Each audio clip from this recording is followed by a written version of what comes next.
Hi, everybody, and welcome to Book Club with Bay. I am Bay, and this is Bay. Say hi, Bay. Hi, Bay. And this is other Bay. Say hi. Hello. And today we are reading from Blood and Ash, the book one of the Blood and Ash series by Jennifer L. Armentrout. And ratings. We stand. We stand. We stand. We actually, okay, and we're not kidding. We really enjoyed it.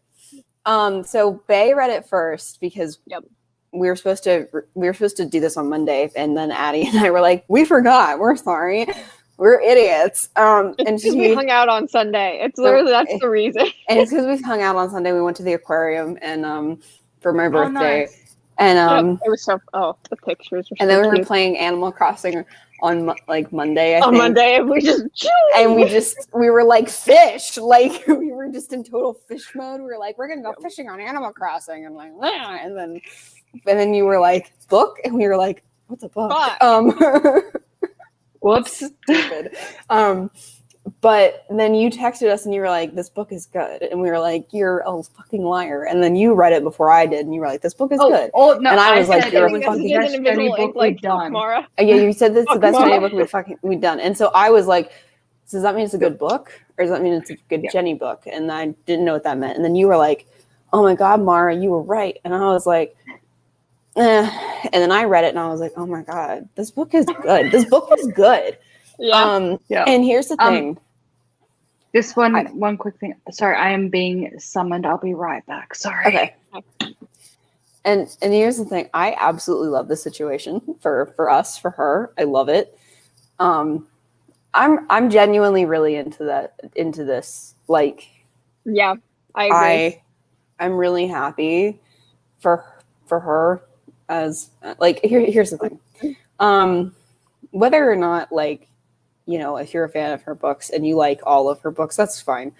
That's great. You know, I'm not here to gatekeep anything.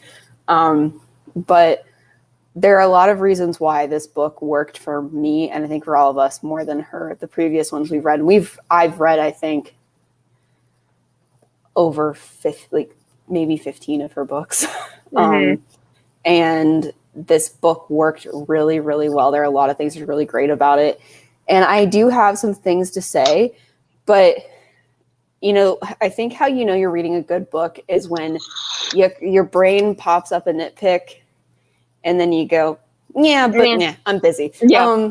You know, and when you're reading a bad book, you know, it's not that, like, the character didn't close the refrigerator door, and when did it close? It's just been open this whole time, draining the energy. Nothing's going to be cold. Your eggs are ruined. Like, that's not what makes the book bad. What makes the book bad is the other stuff, because those nitpicks are never what make a book bad. Yeah.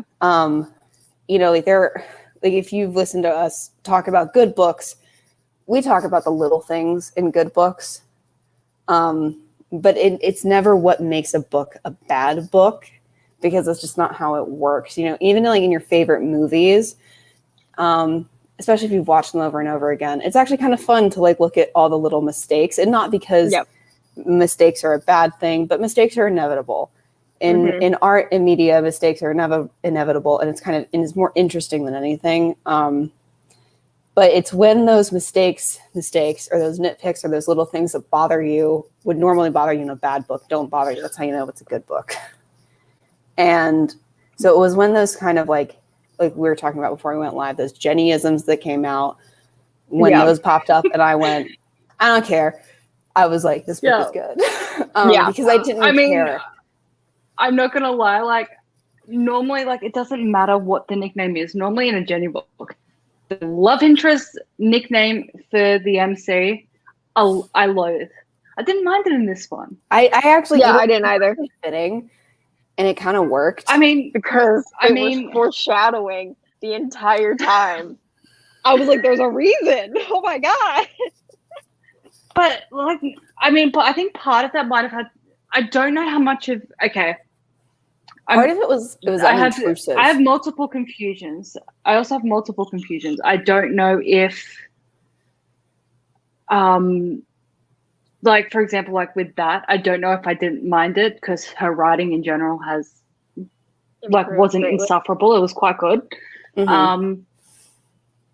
If it was the character, if he was more likable, or if it was literally just the narrator. I don't know. Or if it's all three. Real quick, something I'm actually going to say. Because we're quite used to, you know, Justine Eyre reading out the I think a copy love interest would be annoying written down anyway. Like it's and like with Kitten, it was gross. You know, Kitten. You know, I read another book where the main character's name was Cat and the pet name was Kitten. It's still annoying there. Another thing I'm going to say real quick is, like, I know this is a good review of her book, but if anybody's watching this and feels the urge to send it to her, don't, because there's a couple videos of this channel of us being rude or not nice or whatever, and I think it's rude. The books are awful. I think it's rude to send authors bad reviews.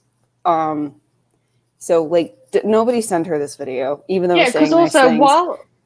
Because while we're saying nice things in this video, like we're also going to be comparing it to other stuff that we think is bad of her other books. Don't send this video to her. It's not nice. Okay. Like don't fucking do that.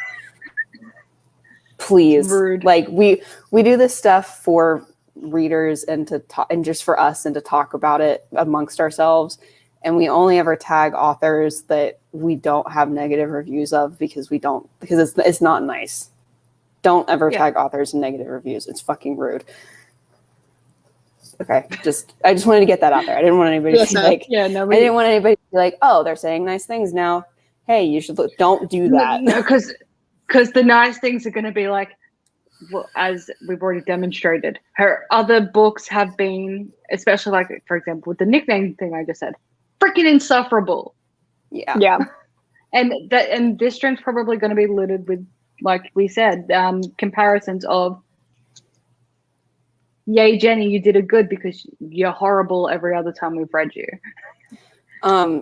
So I think the first thing I was going to say about this book that, and this is something I said about Blood Air the first time we read it, is that I kept forgetting that this book I think is YA. Yeah, I did too. I think it's technically NA because there's sex scenes in it. Yeah, I don't know what this. So when it comes to the category that this book is supposed to be, I'm a little confused. So here's what my suggestion would have been. First of all, Poppy doesn't feel 18. She doesn't feel that young. It's kind of like Anna, or I forget exactly how you're supposed to pronounce her name. Mm-hmm. She feels much older. All the characters feel too old. This would have been better just as an adult book. The writing pretty much matches that style. And I think you could have just bumped the characters up 2 years, made it a solid adult book, and called it an afternoon. Yeah. I think because the reason why I say that is that every time that they went, oh, it's your birthday, you're gonna I went, she's 18. Which, like, you know, she doesn't feel 18, which actually was a good thing because it made her less annoying as a main character. And we'll get to why Poppy was actually I thought she was the best main character that Jenny has written. And actually she was, I think she's one of my favorite MCs we've read about recently. She had a lot of really good qualities, and we'll get to that in a second. But I'm just going to say this, she wasn't dumb. She wasn't dumb. If you're going to write a book with a character that's 18, like, I don't know, the age appropriateness, it felt weird. So that's kind of, it could have just been an adult book. It's kind of like Blood Air. It doesn't feel YA. This doesn't feel YA. The writing feels, and so sometimes it makes the writing actually feel weird because there are points where the writing sort of, there's this dip in writing quality where your brain goes, oh, this is supposed to be YA. And then like it gets really good again. And I feel like it's because it's in this weird area or whatever. And it was just something. It was a nitpick again. I super enjoyed this book. I was having really fun. I got mad when my boyfriend got home because I couldn't keep reading it. And that's super nitpicky. Super nitpicky. Yeah. I mean, It's nothing one thing that I will ruins say the though book. is it did follow some more YA plot formula stuff in some spots. So, like, I feel like this was maybe, I feel like it was maybe meant to be a new adult. I don't know. Is there a genre anywhere? Because the sex That's the scenes are too thing. explicit for YA. That's the thing is, Yeah, like, it's way too explicit. so with New Adult, what they tried to do was New Adult was supposed to be stories about people who are 18 to like 25, basically like college date, like new adults. But what happened was it just became sexy time for young people.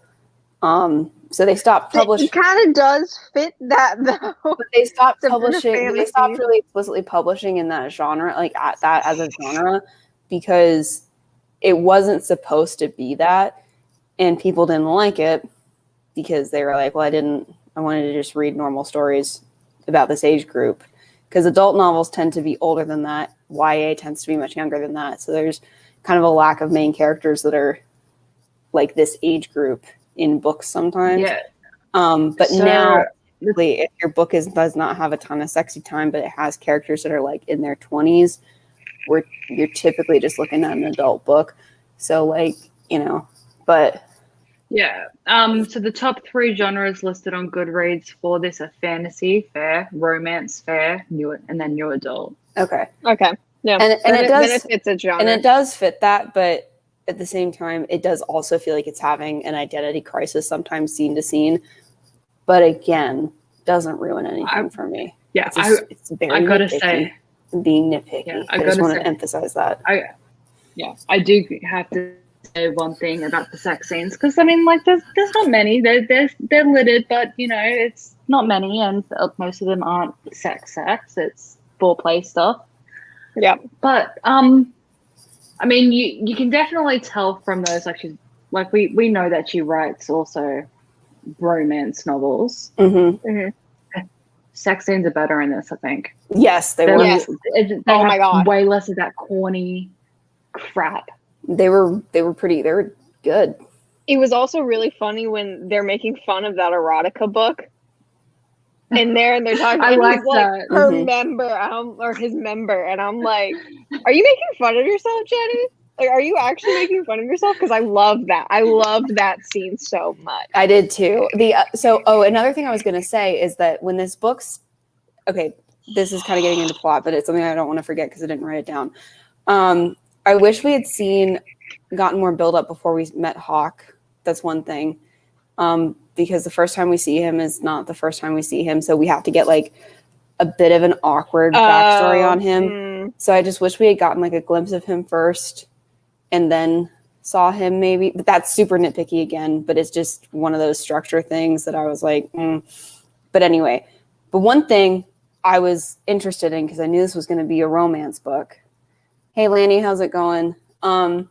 Is that, like, with romance books, oftentimes the problem is balancing romance and plot. Like, what is the plot? Is the plot the romance, or is the plot the plot? Yeah. And while the romance is very much kind of in the forefront, it's very tied into the plot, though. I was into the plot, and I was super invested in the plot, and exactly what you just said. The romance was so tied into the plot, and that's really how you do it. If you want your book to be plot heavy and romance heavy, the plot and the romance have to be interconnected. And that was something that she kept doing that was so good, because half the time what'll happen is something will happen to a character that's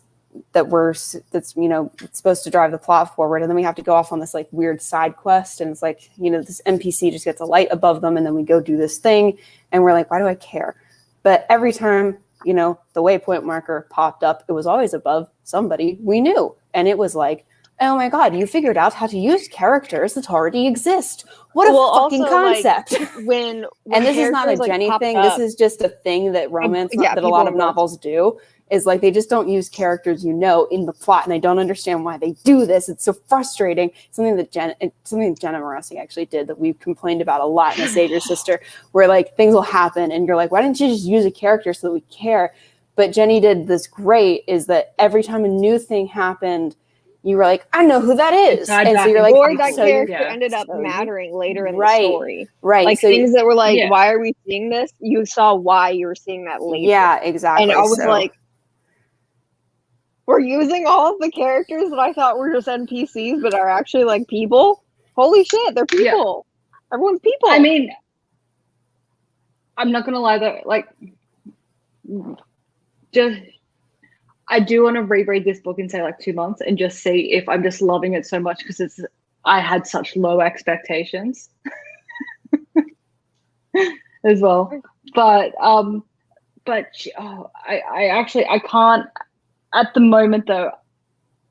There are so many good things I need to say about this book, and yeah. like I thought, like I remember when we were reading the Goodreads like blurb thing of this when we Oh, decided we were to do roasting it, like, the a couple fuck months out ago. of it. We were Like roasting it was to like, shit, and I what feel the a little fuck? bad. I didn't. I'm not gonna lie though. I didn't actually mind his name. No, in not in terms of, like, it was yeah. never. yeah, it was fine. And there was a lot of okay, where this does have a lot more of a YA feel as opposed to an adult feel as well is there was so much of it that was predictable and tropey, but I don't care. I actually yeah, did I not know. care I didn't that. care. I mean, okay, so Like Hawk becoming her bodyguard was predictable, but I still was like, Well, yeah. yeah, well, like I mean, like, but the whole like big plot thing, like where the good guys are actually the bad guys and the bad guys are actually the good guys. That But was it an was- emotional roller I coaster. saw that.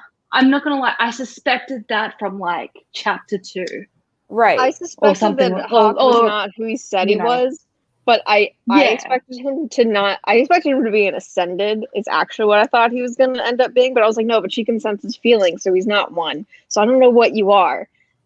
But that the whole thing, the whole end of the book was such Yeah. an emotional roller Yeah, coaster. I I was mean, like, fuck, what? Like How do I feel? think she towards doesn't. Really, the end, I mean, it's, like a lot of the twists or whatever, she doesn't really hide them. No. So but like, you don't like. I didn't care though. but also, And yeah, that's because a thing, because it was enjoyable, and as long Yeah, as I it was. enjoyed I it, liked the if ride. I can, here's the thing: if I can see the whole roller coaster and it looks fun, and then I get on it and it is fun, then I am good. You know, Yeah, right. I don't. It Yeah. doesn't have to be a mystery coaster. That's fine. So before we keep going, let's go ahead and contextualize some of this. Let's. But did before we you- actually do ratings? No, I don't think we no, finished. okay. All right. I was Let's- Other than we overwhelmed in a stand. good way. I was overwhelmed in a stand. good way. Yeah. We do stand, and then food. I was never like- think of this. This was very good, I'm- high quality cotton candy.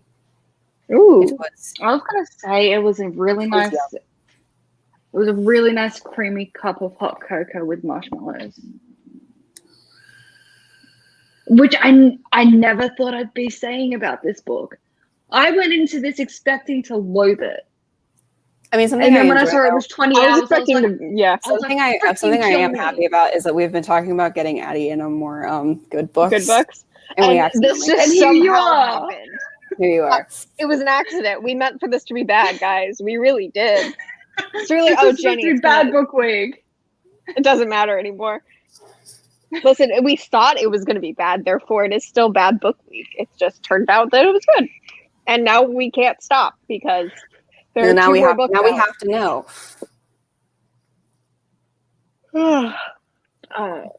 Like, So yeah, to contextualize it, characters. before we get into characters, real quick, let's Oh. go ahead and actually talk about the world building because Oh, yeah. this is. It's not. I'm so It's not really a confused, I'm not high gonna lie. fantasy world because it's not No. a different world, but it is. I'm going to call it parallel fantasy. So it's kind of like the Mark Lawrence book. feels like that, yeah. It's kind of like the Mark Lawrence books where if you look at the map of the world of the Mark Lawrence books, we're clearly looking at Earth with a higher sea level and in like 1,000 years, but it also still feels very high fantasy because it's not Earth as we know it. So you hear about things There like is Pompeii, At the the beginning Nile. of book 2. Okay, hold on. There's a map at the beginning What of was book Can 2. you send it to me? Oh, Yeah. let me. I have to first scroll through all of her fucking books first. There it is.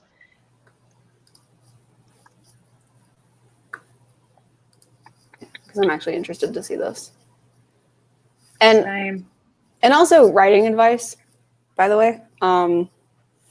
What's the book This- two called? This can actually be Kingdom of Ash and Fire? Did you send it to me? I'm about to. Okay. This can actually be a really good way to build a fantasy world. It's very low quality. I do apologize. I'm Yeah. sure it's high quality in print, but Yeah, so is it, because there's a lot of names that sound like places, you know, like Macedonia. or and he Pompeii. mentions Pompeii at one point. Yeah. What's the name of But the is second it book? actually us? Flesh and Fire? It's Kingdom of Flesh and Fire. That's it. Yeah, it's on the thing. Let me see if I can find a better. Okay, I found a better map. Okay. Yeah, better quality.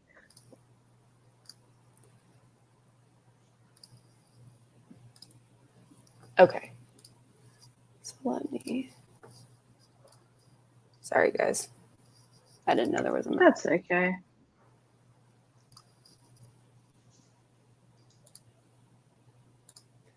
So this is the map. So as you can see, I believe. Hold on. We're in Solus. I know that. Right. Yeah, so this book takes place in Macedonia. Yes. Which. Yep, Pompeii's there. I see it now. Where is it? Different spelling though. Okay. Pompeii. It's And she said that there was like the Nile and somewhere.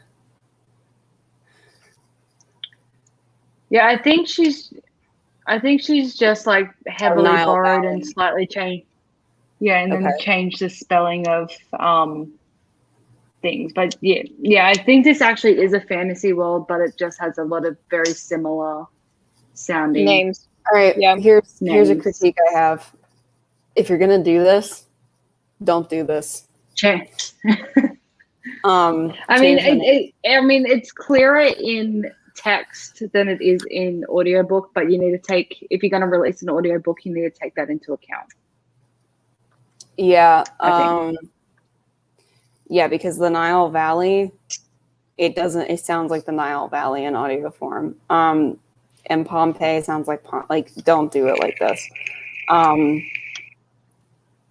Because the map I had in my head didn't look like this. I mean, I'm just saying, like, because doing parallel Earth is fine.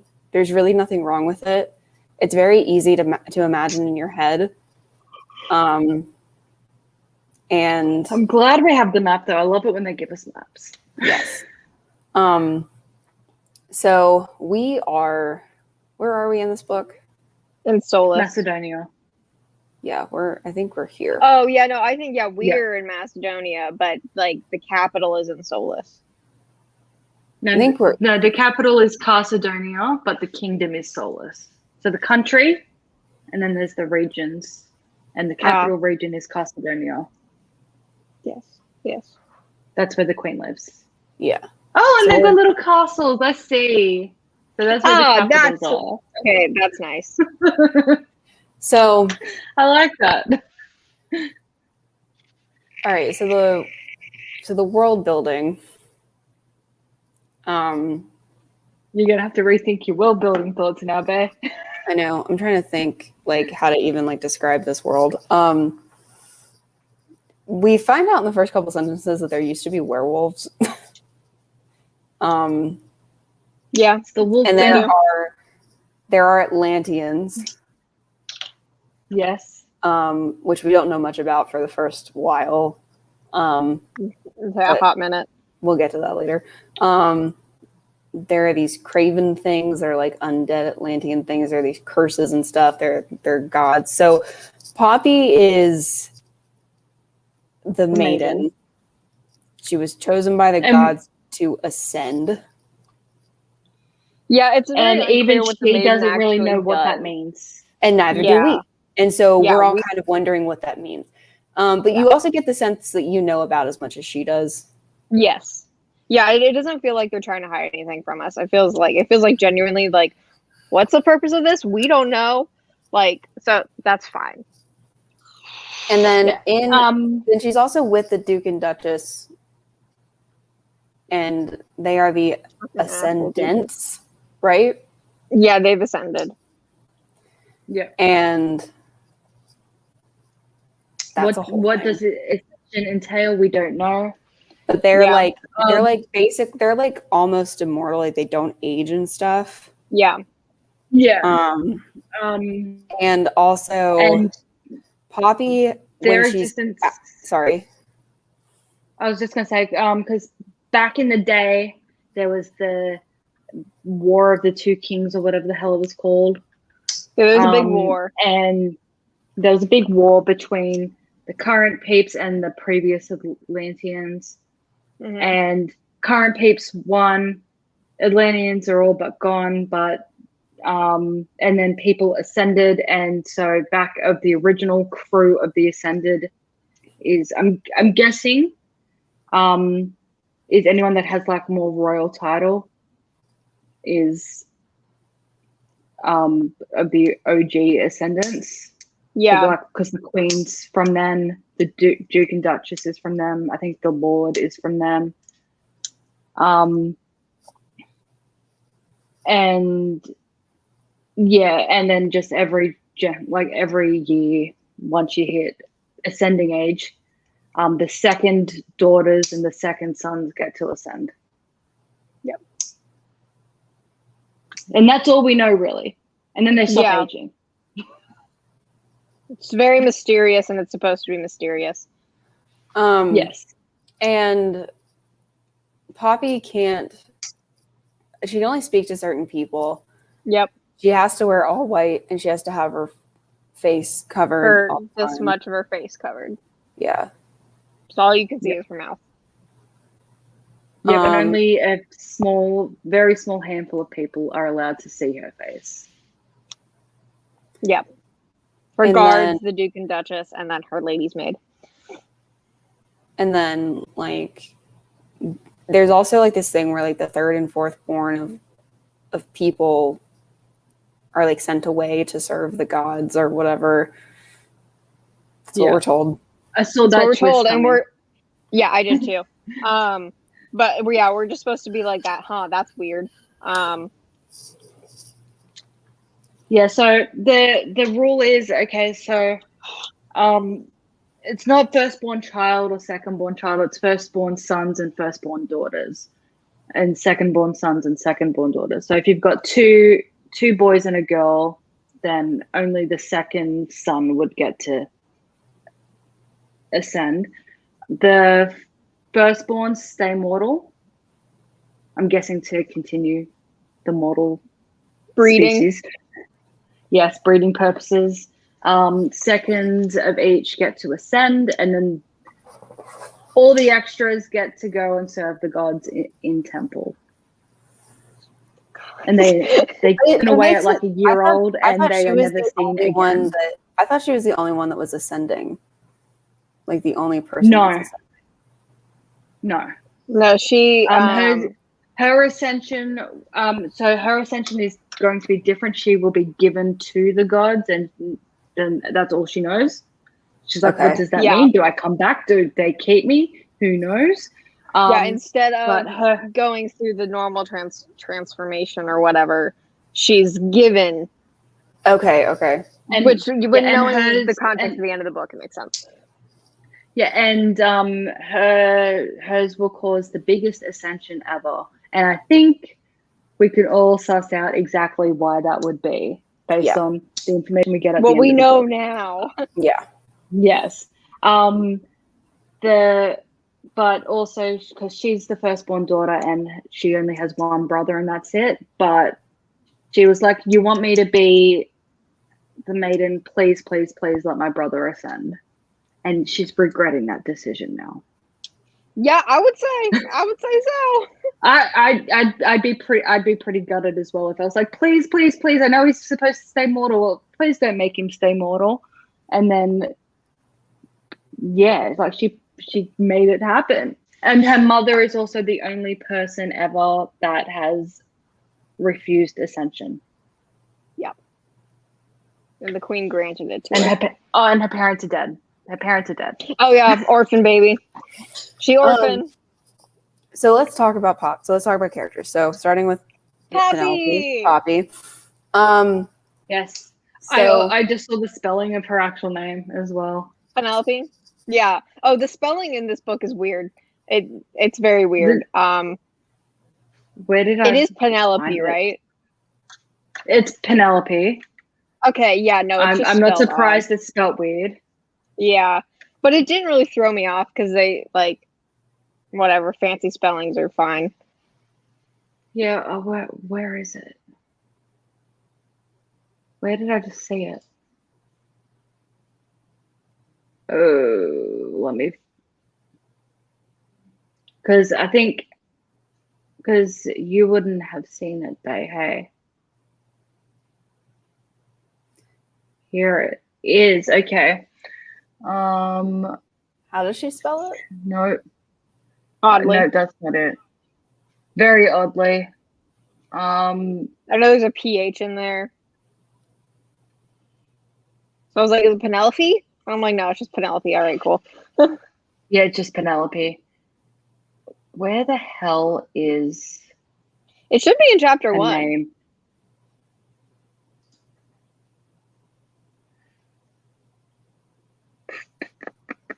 I'm seeing Poppy. I'm seeing Poppy. Poppy. I saw her name. I was having a scroll through, and I saw it. I was like, oh.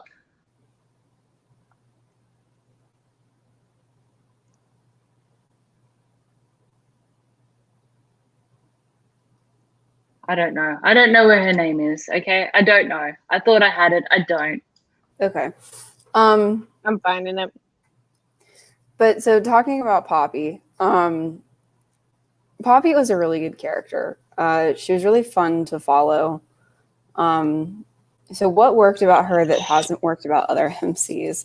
So first of all, Poppy actually does kind of fall in line with actually almost all of Jenny. I think every single one of Jenny's MCs. There it is. Yeah, that, I just found it too. Yeah. in that she is. What the fuck is that? Yeah, it's. I'm gonna pretend like I don't know that that's a thing. It didn't bother me.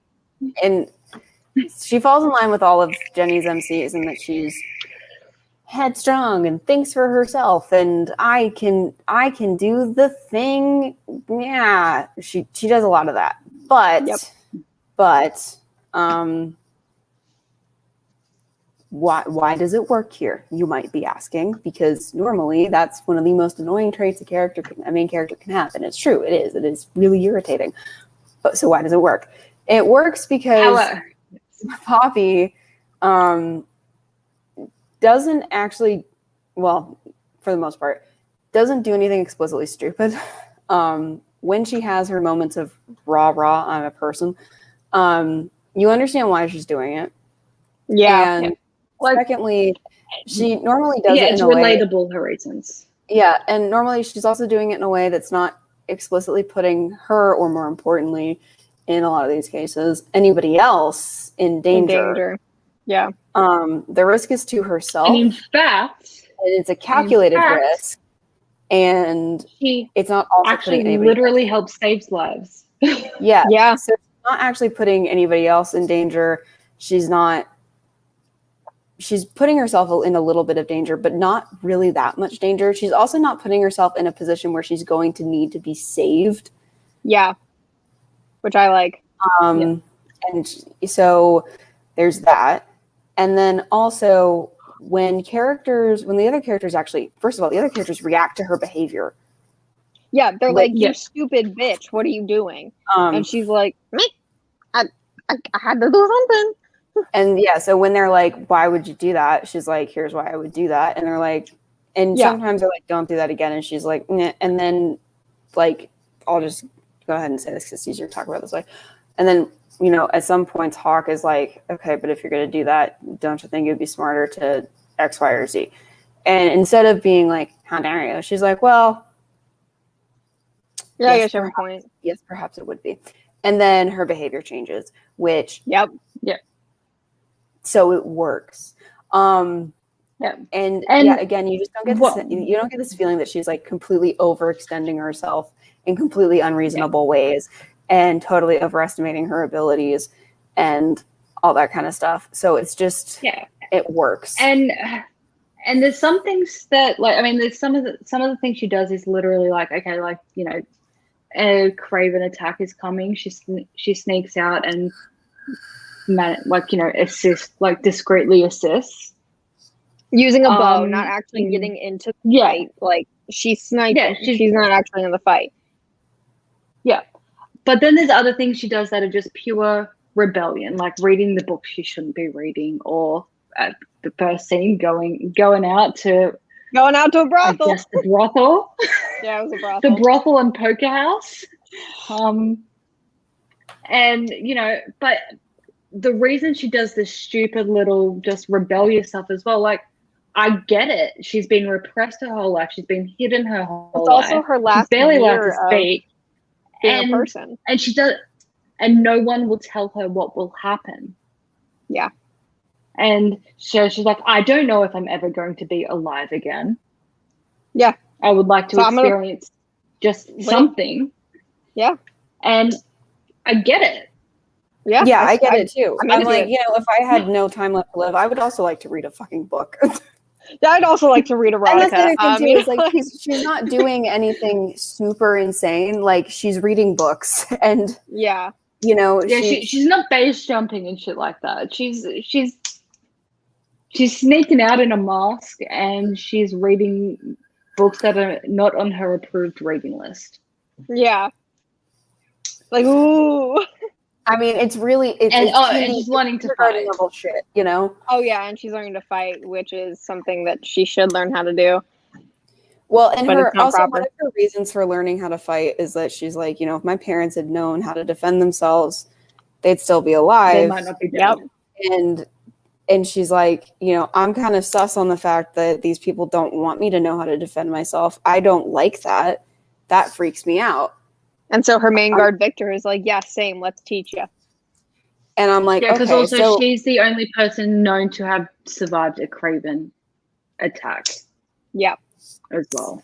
So it's also established that she does know how to fight, that she's been training how to fight, and also that she takes that pretty seriously, because she does feel like the people keeping her where she is don't want her to know how to defend herself, and she sees that as a pretty imminent threat. So she does take that really seriously, and you get that feeling, and you also get the feeling that she's capable. The other thing that I did that I liked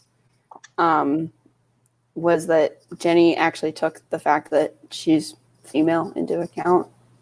So the training scenes are actually pretty good, where, you know, you're not just seeing her kick ass in a way that you're like, you're not 6'1", like you wouldn't know. Like, yeah, like she actually struggles holding a sword in one scene, like towards the end of the book. Yeah. And also, I was about to say, I had something and then I lost it. Never mind. I'm sure it'll come back to me in just a moment. I mean, it's one of those things that, like, the Savior Sisters did pretty poorly, where Jenna did a lot to remind us that Layla was the tiniest person on the planet, but also she's a badass fighter. And it was like, she can either go hand to hand with a sword, or she can be 5 foot nothing and a floating fairy. You can't have it both ways. Like, I'm sorry. Yeah. Okay. You can't have a floaty fairy character who can also do sortie combat with a grown ass man. Yeah. What I remembered what I was going to say. One thing that, for example, Alex had going, or didn't have going for her that Poppy does, is Poppy does not overestimate her abilities either. No, she like does not. Alex was like, I haven't done any fighting in 5 years, and I'm still awesome, and this and that, and then she gets her ass kicked, and she's like, how did that happen? Whereas Poppy's like, I can't go hand to hand with the Craven, and people can't know I'm out here, so I'm gonna use my bow. Yeah, she makes smart decisions. She that's one thing about like her taking risks and being rebellious is all of her risks are calculated. Yep. Most of the time, whenever she does something she knows she shouldn't do or something that is risky, she's like, if I do this, this will happen. I'm gonna do it. And you're like, okay. Cool, sound logic, let's go. And Yeah, like one of the few things she didn't massively think through was like when the Craven attack happened. But also, I get it. She's like, Cravens are coming. I can help. Yeah. And she went and she helped. And she also took precautions to not get caught. Yeah. And to her point, the reason why she got caught isn't because she did anything wrong. It's because Hawk is Hawk. Yeah, because Hawk is just and she also points that out. She also points this out to Victor, one of the other characters. She points this out to like her mentor character because he's like, well, you're getting lazy because you got caught. She's like, no, I got caught because Hawk is some sort of weird person who can find me. Yeah, she's like, no, I got caught because he's a badass. Like, that's why I got caught. Not my mom. But I'll train harder. That's fine. Like, yeah. And then she does. And then she learns how to do hand-to-hand combat. And it's cute as well because like she insists her what's her lady's maid? Tawny. I like Tawny. She's so sweet. She's like, but she's also like, bitch needs to know how to defend herself as well. She's like, the people she's like, everyone should. I can't make everyone, but I can make my only friend in the world learn how to fight as well. Which is nice. Like, you know. That was another thing that was nice is that I liked the arc with her and Tawny. I did too. That was another thing that was nice. There was a real friend arc. Oh my god! I really hope I really hope that it's legit. I do too. I hope. Because it feels legit. It's not, is it? Is it? Well, you know more as than to we where do. I'm at, she has not come back yet. Okay. Well, even if we don't see her again, that won't destroy it. I just hope that there's nothing that destroys it. Like, because I think she's meant to ascend. I think Tawny's a second daughter. Because so what happens with the kids is once they're a month old, sorry, not a year old, a month old, the second sons and daughters get sent into the custody of the court, which is like not like, you know, judge, but like royal court. And they're raised as such. And 1 month old, they get taken from their parents. Except for the first children, which is sad. Mm-hmm. I say that sarcastically, but it's legit sad. Like, it would be awful. So I think she's meant to ascend, and I hope she doesn't. And then I hope she doesn't. Enemies. And I hope also that I don't think she was a spy. Because Poppy has doubts about their friendship, because she's like, she's only my friend because that's her job to be my friend. But she seems to genuinely care for her. She does. Yeah, so really quick, let's talk about Tawny because we're right there. So Tawny is Poppy's lady's maid, and Tawny is also Pop. She also serves as the best friend character, like the stock best friend character. But Tawny actually isn't really the stock best friend character. She actually has a unique character trait. So a lot of times in a lot of books, the stock best friend character will just be like there to honestly take up space. Like they're a waste of space and a waste of page time. They're just annoying. But Tawny was actually really great. So Tawny is like interested in what like everything Poppy has to say. She's actually really fun. She's she's kind of a gossip queen. Honestly, if Tawny were here right now, she would have a drama YouTube channel. That's who Tawny would be. She'd be a drama YouTuber. Yeah. And she's just so into the gossip, and she's like, you need to tell me everything. Like, what did you do? Like, give me all the deets. And then she's like, give me every single detail. She's like, I'm sorry, you did a scandalous thing without including me and without. Yeah, like take me next time, bitch. Like, she's like, how dare you do this without my help? I can't believe you did this to me, and you didn't give me all the details afterwards. Also, like, slap in the face. How dare you? And she's also very, like, where you get the idea also that Poppy's illicit book dealer. Sorry.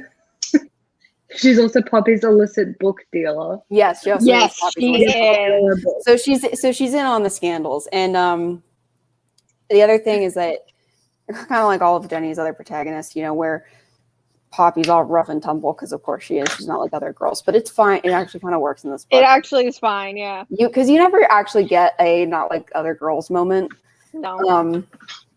Where she's because like, and also she's genuinely not like other girls. She's the maiden, the chosen, blah blah blah blah blah. But like, you also don't get like this other like I'm not like other girls, like where they're like girls and I'm just not. Like you don't get one of those snooty moments from her, so it works. But whereas it's actually more like I kind of wish I was like other girls. Yeah. Whereas Tawny, so like whereas Poppy is into like kind of the rough and tumble stuff, Tawny is very much like girly and loves it and is just like really like peppy and just like into it. And you know, she's like, ew, fighting. Like I was playing Fire Emblem and Lindhart was in my party for like a side mission, and one of his voice lines is ugh, battle. And I imagine that would be her voice line in Fire Emblem as well as ugh, battle. And so it's kind of like that. That's sort of one of the personality traits. Like ugh, battle. So and so her character is very different from Poppy, and you know, when she's on screen, you don't feel like she's just. I don't feel like I'm wasting time with an NPC. I feel like I'm with an actual character that matters. That's why I really hope she comes back. Oh my god. Yeah, because another thing that she does really well is she shows us a lot about the system, and she shows us a lot about Poppy. So something that you can really tell is that Poppy does actually care for her, but Poppy is also afraid of her and kind of afraid for her at the same time. So Poppy is afraid that, despite all the ways that that Tawny has helped her, that Tawny is not really on her side, and she can't tell, because there's a lot of people, you know, who are supposed to be protecting her that are supposed to be on her side that don't, like the Duke and even the Duchess. And she's like, I don't know what to think, and I don't know how to ask. There's not really a way for me to tell, and so she doesn't always know when to confide in Tawny. But she's like, but I need somebody to talk to, and I don't know if I'm going to get myself killed, and if I'm going to get her killed. Like, so she's constantly thinking, if I do this, will I get myself killed? Will I get Tawny killed? If I tell Tawny this, will I get Tawny hurt? Will I get hurt? Like, you know, who do I hurt if I do X, Y, or Z? And so you really feel this internal struggle of her not wanting to get herself hurt or not wanting herself to get her friend hurt. It's a very interesting dynamic. Because you also see her not wanting to hurt Tawny by not trusting her. Yep. But you also understand why she doesn't trust her, because you're like, well, I trust Tawny, but I get why you don't. But so then you also get the sense that it seems Poppy does really trust her, and she wants to trust her so bad, and you're like really rooting for it, you know? Yeah, I mean, like I don't think Poppy. Like, I think we all feel secure in the fact that, and by we, I mean us and also Poppy, don't think that Tawny is spying on her, because, again, Tawny's involved. She's a key player in a lot of Poppy's naughty antics. Or she knows about them after the fact. Yep. Her biggest trust issues with Tawny is she only my friend because she's assigned to be my companion? Like, would she still like me if she didn't have to like me? Yeah, I think she would. I think she would. I hope she would. I think that's a good, and I think it's actually, and it works as a fear, because, for example, even Victor and Rylan, her two guards, like when they took the oath, and this is contrasted when Hawk took the oath, like they took the oath and, you know, a lot of people really objectify her, and not in the sexual way, but just the literal sense of the word, objectify her. Yeah. As like they're like, you know, you're an object, you're a thing, you are the maiden, and that's all you are. You don't matter as a person. And so to her, whenever somebody is like, you're a person, she's like, oh my God, really? I'm a person? And so, you know, there's this internal struggle of her reminding herself, I'm a person, God damn it. But then also really valuing those who see her as a person.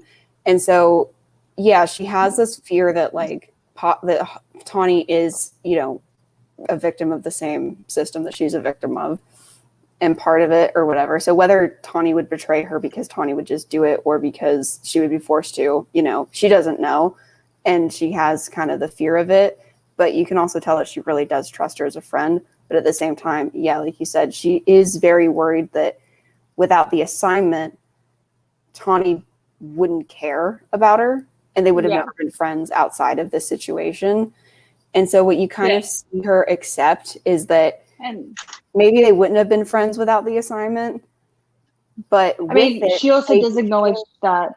But yeah, but with it, they became friends. And they are genuinely friends.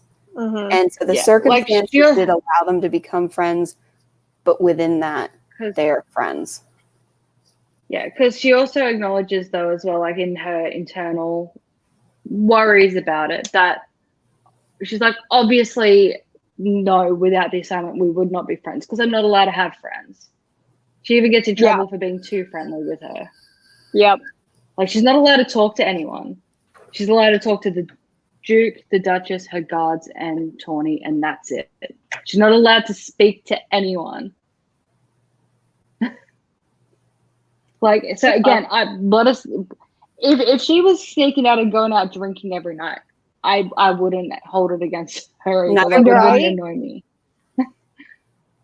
Like, no, I don't think there's maybe not any. There's very few acts of rebellion, none that I can think of right now, but there's probably at least one that I wouldn't hold against her. Yeah, there's and a lot of characters where you have this sort of like, I'm a rebellious, not like other girls, girl. You're like, rebelling against fucking what? You know, you're like, what? Yeah, and here it's like, okay, yeah, rebel. You're like, mm-hmm. You're like, I'll help. Yeah. You're allowed to speak to more than 3 people. It's fine. Yeah, you're like, I'm okay with that. Yeah, exactly. And again, you really understand the internal struggle, and it works really well. Like, you know, I was on Poppy's side. Like, there were some things she did that I was like, I don't know if I would have done that, but I get it. Like, and that's the thing. You do not have to agree with what the characters do in the book. Nope. But you need to get it. You need to understand where they're coming from. And I was really on Poppy's side. Not much though that I did. Yeah, there's not really much that I disagreed with either. Not really, no. I didn't. I mean, I don't know. If something comes up as we the book wasn't complex enough for that, I don't think, to put you in that situation. But what I will say, maybe next book we'll see. Yeah, I mean, but what I can say is that, like, yeah, I was on Poppy's side, and that made me happy because I was sitting there. Because, like, for once in a Jenny book, I wasn't like, I hope the main character dies. I was like, Poppy. I want her to live. Well, it's very rare in our preferred genre sphere where just the protagonist in general, doesn't matter who it is. It's not common where we're like team MC. Yeah. Like, you might agree with MC's end goal, but you don't like the MC. I enjoyed being in Poppy's head. Team MC. I enjoyed Poppy a lot. I thought, another thing is that Poppy is a virgin, but it matters. For a reason. But it mattered, and because of the context. I don't know if it actually matters, but she thinks it matters. Right. She's been told her whole life that it matters, and if she is not a virgin, she won't be able to ascend. But also, one of the first scenes we see is her questioning how much it matters. Yeah, because she's like, I could fuck someone right now. What would happen?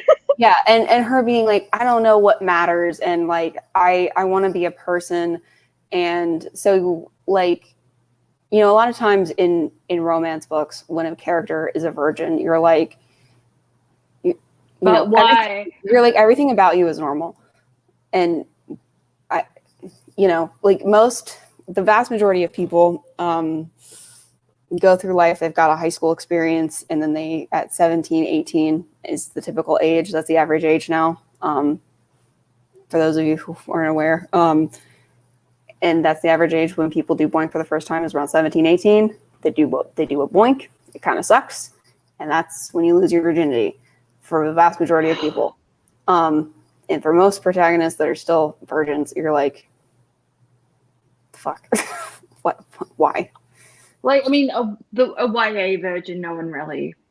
I don't really question the YA virgin. Well, no, but like romance, But like new like adult, a 26-year-old, like adult, I'm a normal girl who's super hot, and I'm gonna get a billionaire virgin. You're like, yeah, what is he doing?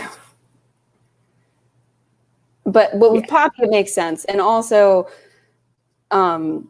it's not that she's like uninterested in sex or uninterested in anything. Like, you know, that's the other thing, is a lot of times with like the older virgins or whatever, you also get the sense that they're weirdly not interested in sex until this one guy appears out of thin air, and now they're like, oh my god, I'm ready for boink. I went from not being interested in sex to a sex fiend, and you're like, yeah.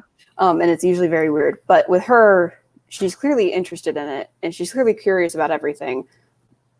But there's also this other stuff where she's like, I think I might explode. I've been told I will explode, so I'm confused. Right. It's like, what do I do? And then she's also thinking, like, if I do everything but, you know, pee in the vagine, like, will I still like his butt stuff okay? Is the yeah, no, she's literally like, his butt stuff okay? Like, yeah, what's okay? And Penny literally has her like kind of ponder, is anal okay? Like, but you know, she is going down that train of thought, which I actually think is interesting. It makes for an interesting internal monologue, which it works, you know. Yeah. So her being a virgin. So we're an hour in, and we've got two still on the second. Right. Hawk is our sexy bad boy. Oh God, I yes, he's the golden-eyed guy that came from afar and took her breath away. Another thing that I didn't question in this book was, you know, a lot of times you're either like, why is one, usually the guy, because usually the guy is like amazing, and it's just this plain girl who right. I never once went, why would he be interested in her? What the fuck? Yeah, right. Well, I got it. She's gorgeous, except for the scar. Oh, scars. Oh, right. Yeah. She has some like scars on her face from the Craven attack from when she was a kid, but like her body. Yeah, and everywhere else. She has like a bite mark on her leg. It's fine. But they cause that's another thing as well, is it's so rare to have a romantic subplot with good banter. Their banter was incredible. Their banter was amazing. Holy shit. Like I was like so into reading their probably the only other series that I can think of where the banter between, you know, the MC and the love interest would probably be Bloodlines. Yeah. Because Adrian and Sydney had really good banter, and these two have really good banter. They've got the banter, it's top tier. They got bant, bro. They steal the show, they steal the scenes that they're in. Also, the other thing is that, like, something I really liked about Hawk was when, like, at one point she's about to get slapped. We'll get to that, but something Hawk does is stop her from being slapped, and he's like, and instead of saying, I would do anything for you, he goes, I would do that for anybody. Yeah. And like I wouldn't sit here and watch anyone get slapped. And the reason why I loved that was not because I'm like, well, how dare you only do that for her? It's because it shows her that he's like a stand-up guy, I guess. He's actually a good person. He's a good person. She is actually a good person. And I think it also shows that, like, you know, you don't have to have your your male, like your dude only care about the girl to show because he's that he can go out of he's his like the way. bad boy, right? but he's not. Right, But he's not. Yeah, But he is. Yeah. But I liked that a lot because I was curious what he was going to say, and then he was like, "Yeah, I'm not going to let anybody get slapped," and I was like, "I'm so glad he didn't go. I'm not having you." Like, I was really happy with it. Because that made me so happy that he didn't say anything like that, and that he just was like, "I don't let anybody get slapped. That's fucked up. Don't you think that's fucked up?" And she went, "No, actually, yeah, maybe it is fucked up that I was just about to get slapped and I wasn't going to do anything about it. I'm the fucking maiden, bitch. They're gonna feed me to gods. Maybe they shouldn't slap me around, like." Yeah. But basically all we know about Hawk at this point is that he's a member of the Royal Military and that he frequents brothels. That's all we know. Yeah. That's all we know, and that's all we need to know at this point. But their relationship was really good. Like, it was so well written. At no point did it ever feel weirdly codependent. No, not at all. And no, this is, aside from the obvious, which we will get to in due time, their relationship seems pretty healthy. Yeah, there was one scene where I was like, but also there's it's the scene where after and they go in the but also in Outlander something very similar happens where they get really pissed off at each other and they just start fucking. So I was like, I accept this because it happened in my favorite book. So I mean, I'm not gonna. We'll discuss my issues with that general theme of things when we get there, because my biggest issue isn't that, it's before that and how it relates to that. Get there when we get there. So then, rapid fire characters. So we have Victor, who is like her mentor character. You have Rylan, who like her dad. Rylan, I'm just gonna spoil this. Also, spoilers, by the way. It was an hour or whatever. Anyway, for an hour. Don't worry about it. So Rylan was her guard before he died. We'll get to that. And then, because I do have a minor nitpick about that, but we'll get to it. And then the Duke and Duchess, they're the Duke and Duchess. We'll talk about them later. And then I think, is that it? That might be it. All right, plot. There's the Lord. Okay, the Lord. The creepy whatever. Lord. Yeah. Creepy Lord. That's Creepy Lord. what I named him. All right, plot. Yeah. Brothel. We're in a brothel Girl playing in a games of mask. cards. Yep. Girl in a brothel. Wearing a mask. And then she's like, "Oh no, Victor's here." And she's like, "Oh no, Victor's here." And well, because like surrogate daddy is in a brothel. Okay, so I do need to say though, because we never get clarification, and I'm okay with this. So there's two kinds of people that go to these things. Two kinds of people that go to these things. There's the ones that just go to play cards, and then there's the ones that go to play cards for a minute and then go upstairs and fuck someone.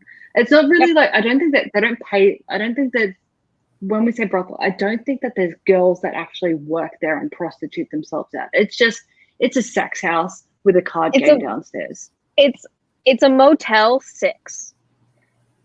It's a Motel 6. Yeah, like you can rent rooms say, hourly "Hey, kind woman, of thing. Like come in."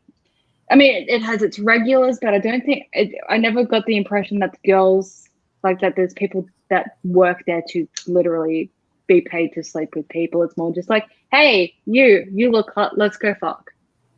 And they're like, consensually, yes, let's go. Yeah. It's not really explicitly a brothel. It's explicitly a seedy place. Yes, very. It's a sex club. It's a sex club. There we go. Sex and poker.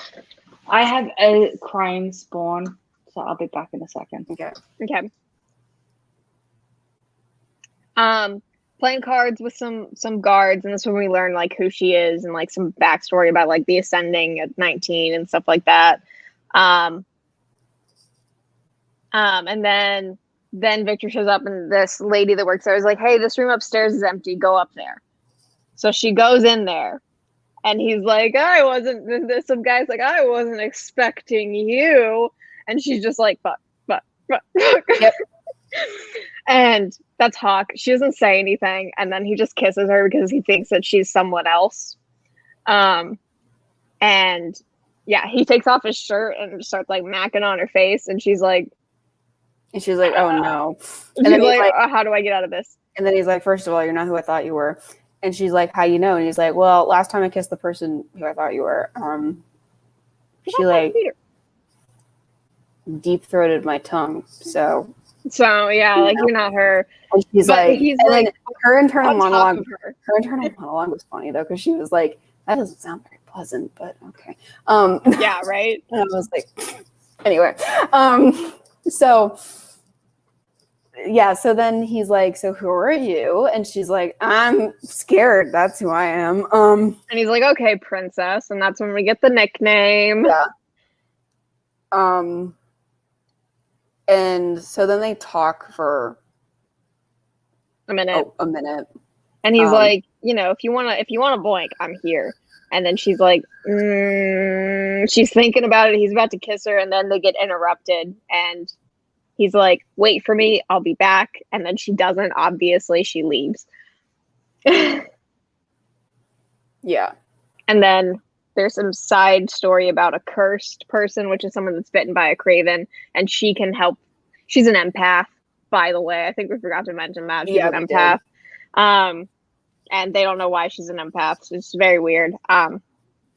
They tell her that the previous maiden also had that power. Who knows if that's the truth or not? Well, and so she helps some guy who was bit by a craven, like, feel peace when he passes away. Then there's Creepy Lord. Yes. Next plot point is Creepy Lord. Not much to say about him except for he's fucking creepy. And he I think he wants to boink. But it's very uncomfy. Then we see a dead girl. So we are like, oh shit, dead girl, gotta go back to the room. Well, someone screams. Someone screams, and then that's what interrupts the Lord from being creepy. Yeah. And then they think it was an Atlantean that did it. So that's when we get a lore dump about them. Now, I wasn't expecting vampires to be in this. Me neither. Until this scene. But she had two holes in her neck, and there was no blood. I wasn't expecting vampires to be here either. Yeah. But there's vampires and werewolves. We got them, but they're very untraditionally, and I really liked that. Yeah, I did too. I really liked how untraditional it was. Enjoyable. Yeah. Also, quick side note, I think the share a Coke with whoever people are running out of ideas. With Dimples. With Dimples. Share a Coke with Dimples. Whose name? We Dimples? also have things like share a Coke with Thingamajig. That's another one. I'm like, Thingamajig. Like, I know that you call a thing a Thingamajig. But you don't call a person Thingamajig. No, and now I have a crying puppy. I'll be back again. So that after the lore dump, we are on a walk with Rylan to her favorite place, which is the gardens, and then he's like, run, and then he's dead. So dead guard. And then the guy's like, follow me. And she's like, no, I'd rather not. So she attacks him, and then he runs away. And they're like, oh my god, that was an Atlantean. Oh no, the Dark One will come for her. Or he's coming for her. Oh no. The Dark Ones are big bad at this point. Yeah. I mean, at this point, I was like, the Dark One is not the big bad. The big bad is the Duke. That was what my prediction was. Yeah, I know. I got such bad Duke. So the info we have on the Dark One is that he Murdered a lot of people. The Atlanteans are also immortal or something. Yeah, We don't really know. They kind of say that they're but really close to immortal. Yeah. Basically. Yeah. And he's been alive for God knows how long, quite a while. Hundreds of years, yeah, and he's the son of the bad king or something, and he's calling himself Prince. Yes. Yeah. You know. So that's what we know about the Dark One. And we don't ever say call him by name. Because They do call him by name. But not in polite company. He's always the Dark One. She thinks his name, but they don't ever actually really say his name until the conversation. And they're like, you shouldn't be saying his name. Only his supporters call him by his name. Because he's got supporters, and they're referred to as dissenters. So it's like Voldemort. You can't say his name out loud. Yes. Because I remember reading his name and being like, interesting name. And What's his name again? Castile. Okay. Or Cast for short. Okay. Yes. And so then, okay, there's a character named Hannes. He's dead though, but I read that and I was like, Me too. I heard it and I was like, Hans? Hannes, are you alive? But no, he's dead here too. But then we have the funeral for Rylan, and our boy is here. Victor goes to pay his respects, and Hawk is just like guarding her essentially, and it's there's some spice. And then he becomes her personal guard. Yeah. Obviously. And he's all cute about it because everyone else pledges themselves to the maiden, and he pledges himself to her. to Penelope. And during this exchange, also the Duke is like, "Isn't she ugly?" Well, yeah, because she unveils herself because the guard's allowed to see her face. So she unveils herself, and she's also smarmy about it to the Duke, but also the Duke's a dick. So I was Duke's like, fucked. I hate him. Like, be a dick. And so then the Duke is like, one side of her face is really pretty, but the rest of her is fucking gross. And, and Hawk is like, such a shame, isn't it? And Hawk is like, nah. I think she's pretty, but fine. Yeah, I can't remember the exact quote, but it's something along the lines of, I think all of her is beautiful. Yeah, and she was like, you fucking what, mate? And the Duke was like, to each their own, I guess, peasant. Yeah, like, fuck you. Like, maybe you'd have taste if you're an ascendant. Yeah. Like, that was the Duke's attitude to him. And then after she gets back to her room, she's like, Tawny, I'm sorry, it's time. I need to tell you, I made out with Hawk. Oh my God. Fuck. Oh God. Well, yeah, because before that, Tawny's like, oh my God, Hawk's your like fucking guard. You're going to suck his dick, right? And she closes the door and she's like, he can hear you. He's right up there. Fucking shut the fuck up. And Tawny's like, I don't care. You're going to eat it, right? She's like, well. I love it. I loved it. And we get some severe sexual tension soon. There's a lot of it. There's a lot of sexual tension, obviously. And it's very well done. And he acts like he recognizes her for a second, but when he's like taking her to the Duke, because the Duke summons her for her punishment, which that was so creepy. That was so creepy. And which is him caning her. Yeah, it's him caning her. But she has to get half naked for it, and the creepy Duke is there, so like he's like staring at her titties. It's very awkward, but they don't sit there very long. I'm not gonna lie, like I was just waiting for the Lord to just whip it out and start beating it. Right. Like, but we aren't in there that long. That's the vibe we were getting. Yeah. So, it wasn't now. It was later. Yeah. Yeah. then afterwards, Victor's like, the Duke shouldn't be able to do this. This is so bad. Meh. Also, Victor spelled differently. It's not spelled like normal Victor. But I like the way that it's spelled in the book. It's like Vikter. Okay. I like that. I like that spelling. So like one thing I'll say about Victor, so like because Hawk actually stands up to a lot of these people, whereas like Victor is grumpy about it and teaches her to train like under the table, but doesn't stand up to them. And it's an interesting and complex contrast. Yeah. Because Poppy never expects Victor to do anything about it. She expects him to help her afterwards and feel bad about it. But like, when Hawk is... There's no resentment there, though. Yeah, but like when Hawk says, you know, like, Victor doesn't like do all this or whatever, and she's like, and it actually forces her to think about the fact that Victor's never done anything about it, or that nobody's ever done anything about it. It makes her uncomfortable, which makes sense, because she doesn't want to think of Victor as somebody who wouldn't actually protect her, like, from anything, and would only protect her when it's actually required of him to protect her. And again, there's not really any resentment, but it's still an interesting contrast. Yeah, definitely. And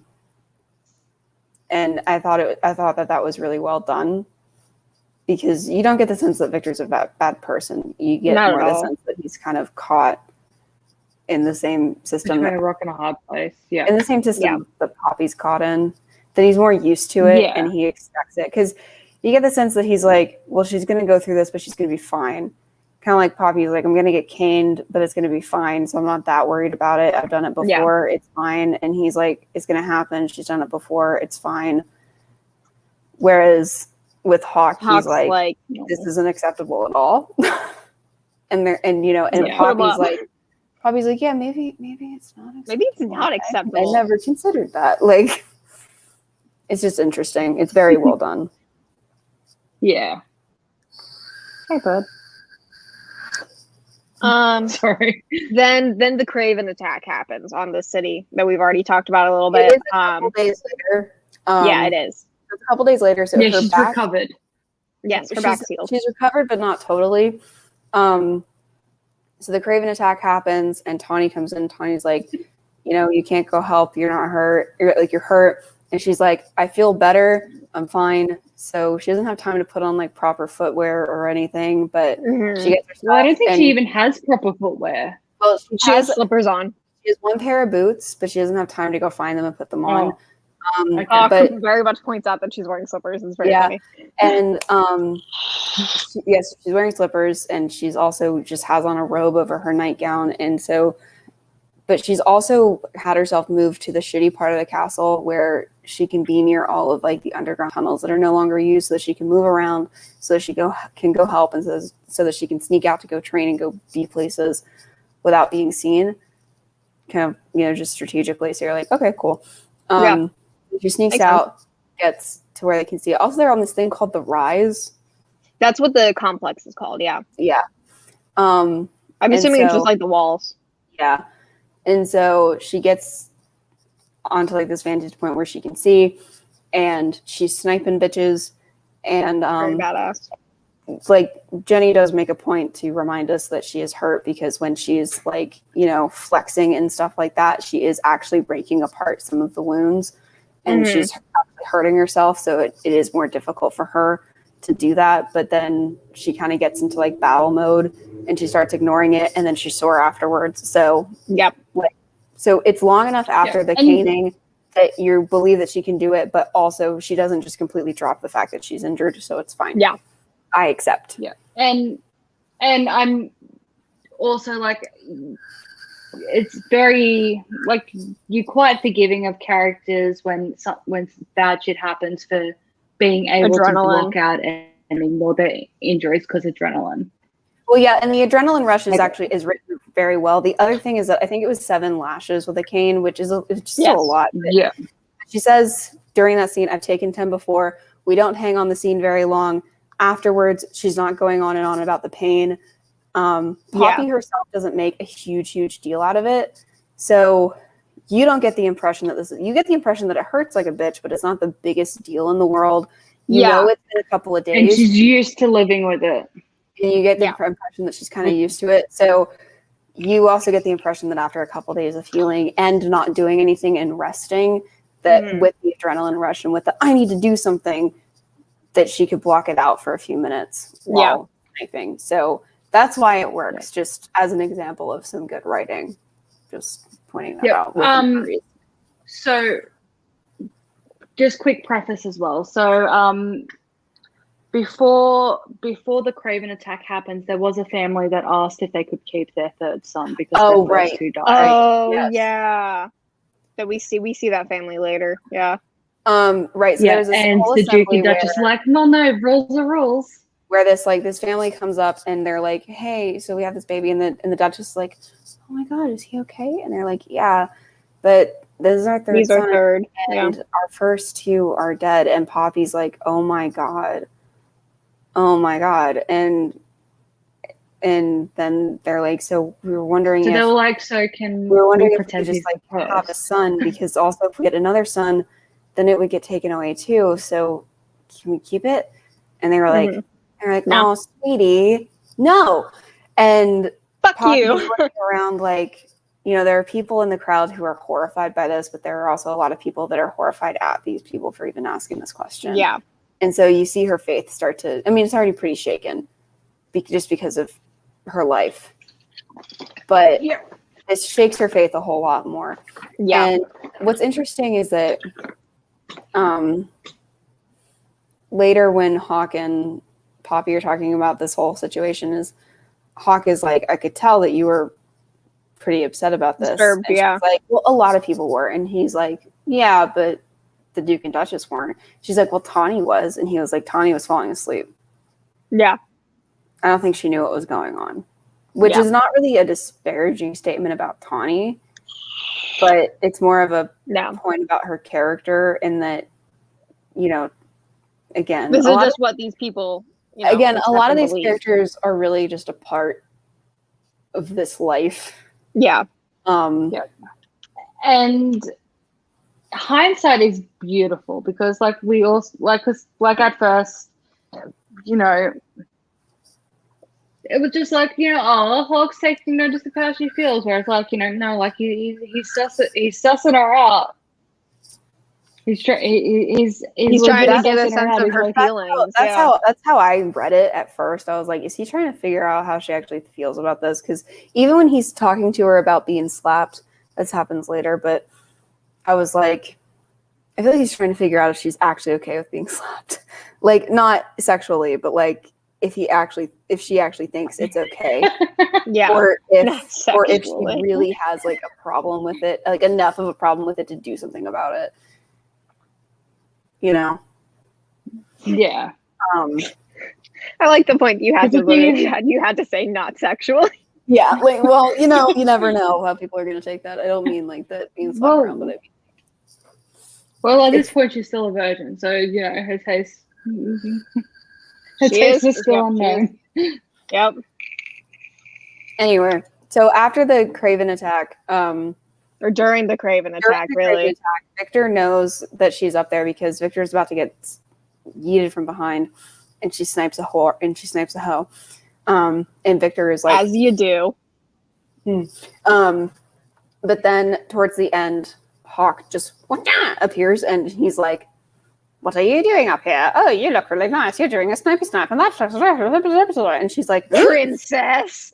And she's like, ugh. And he's like, do you really think that I don't know that you are not only the maiden, but the bitch from the fucking brothel, you dumb whore? And she's like, well, I was hoping that I was. When did you know? And he's like, I've known the whole fucking time, you dumbass. And she's like, and he's also like, and also, why are you wearing slippers? Like, what the fuck? Yeah, he's like, you're gonna be here. Why are you wearing slippers and your nightgown? Oh yeah. Of course. Like, I didn't have time to change, and you're like, yeah, Hawk, she didn't have time to change. And then you're like, and he's like, well, if you're gonna vigilante, be more prepared to vigilante at a moment's notice, please. And she's like, yeah, that's fair.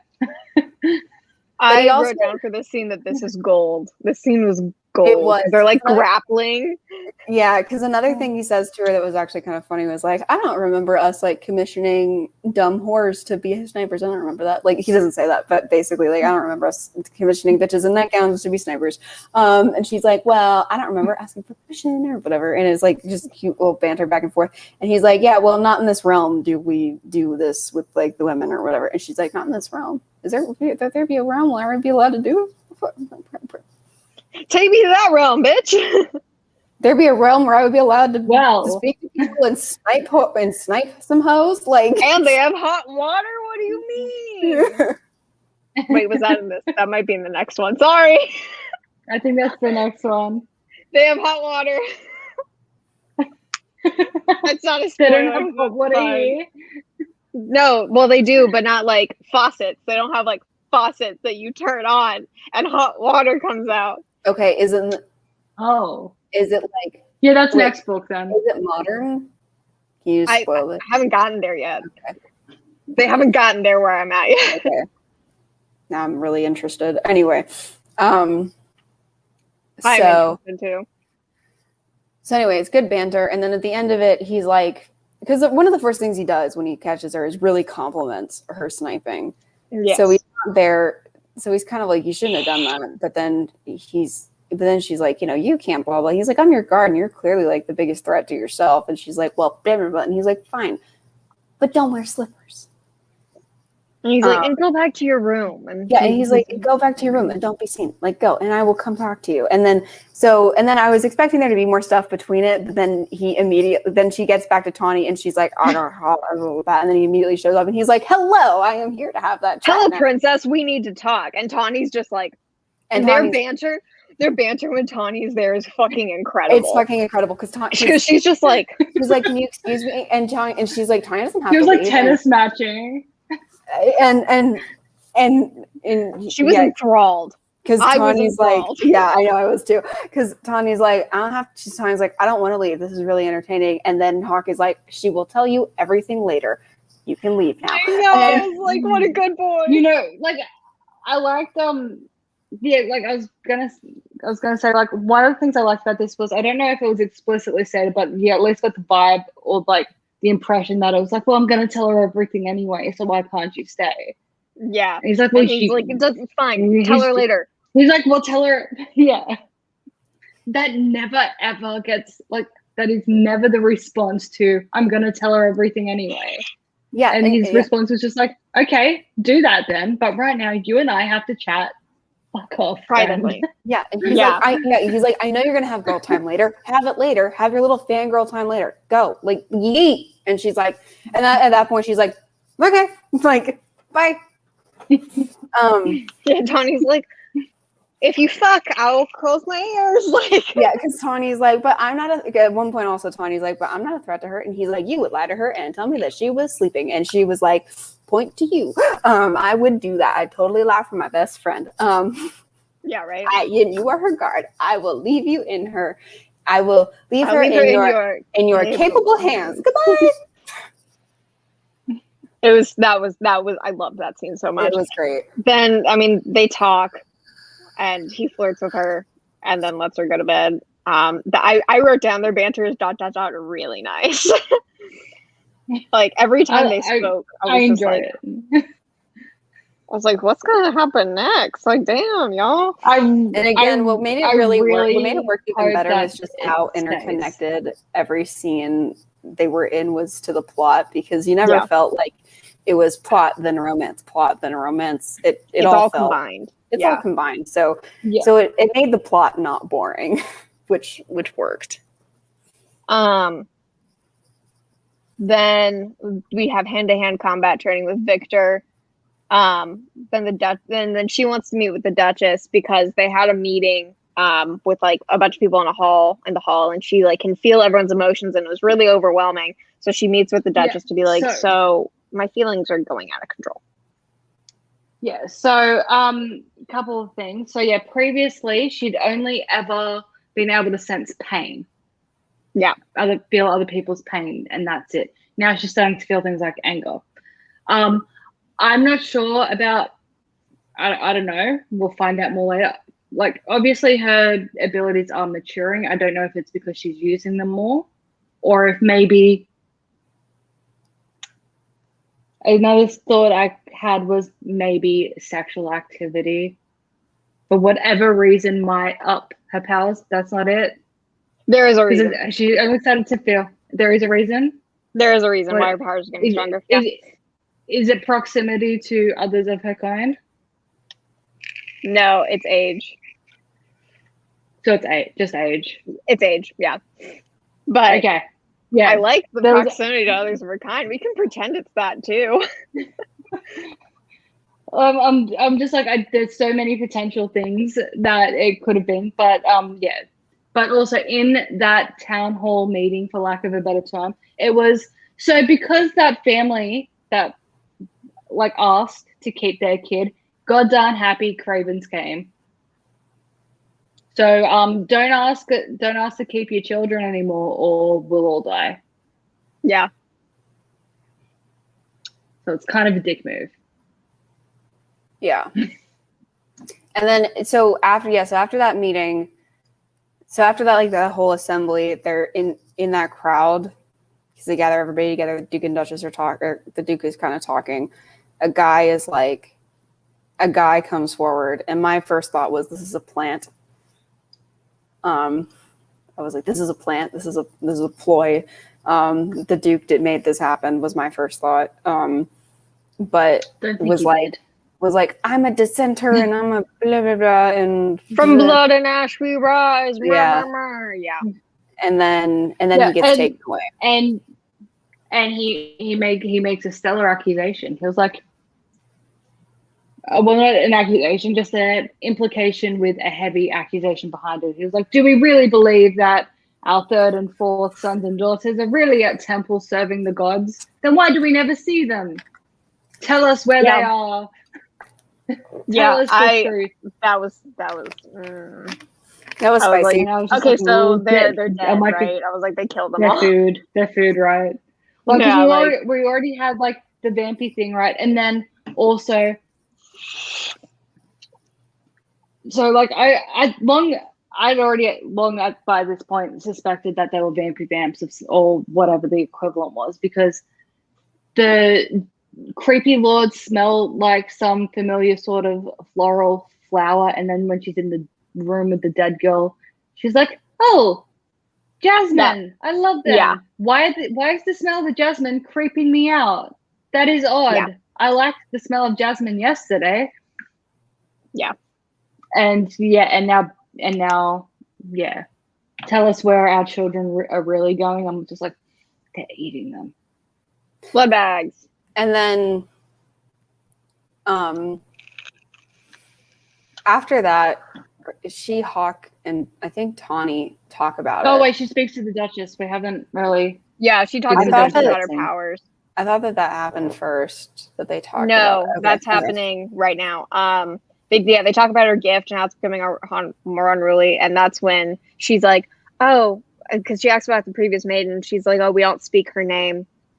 The Dark One killed her. Yeah, the Duke is not pleased with that one, because there's also implications that the Duke and her mother had some sort of history. Don't know what the history is. Yeah. Mm-hmm. But and then it's more or less outright stated that the Duke and the First Maiden had a history. Again, unclear on what the history is. Yeah. Don't know. Yeah, don't know. And then we're with Hawk again. I don't know what happened in chapter 20, but all I wrote was, damn Hawk, their banter is A1.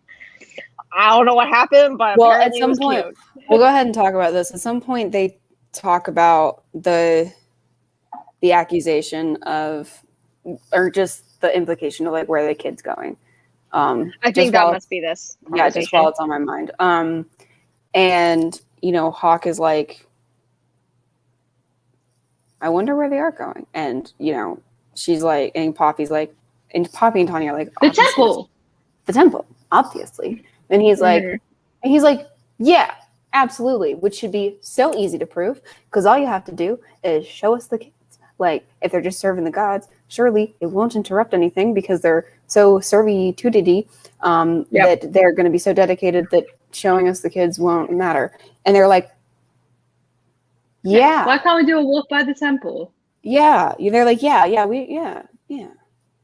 And Poppy's like, yeah. And so they're like, yeah, no, we all agree that absolutely they're serving the gods and it's going to be super easy to prove that. Yeah.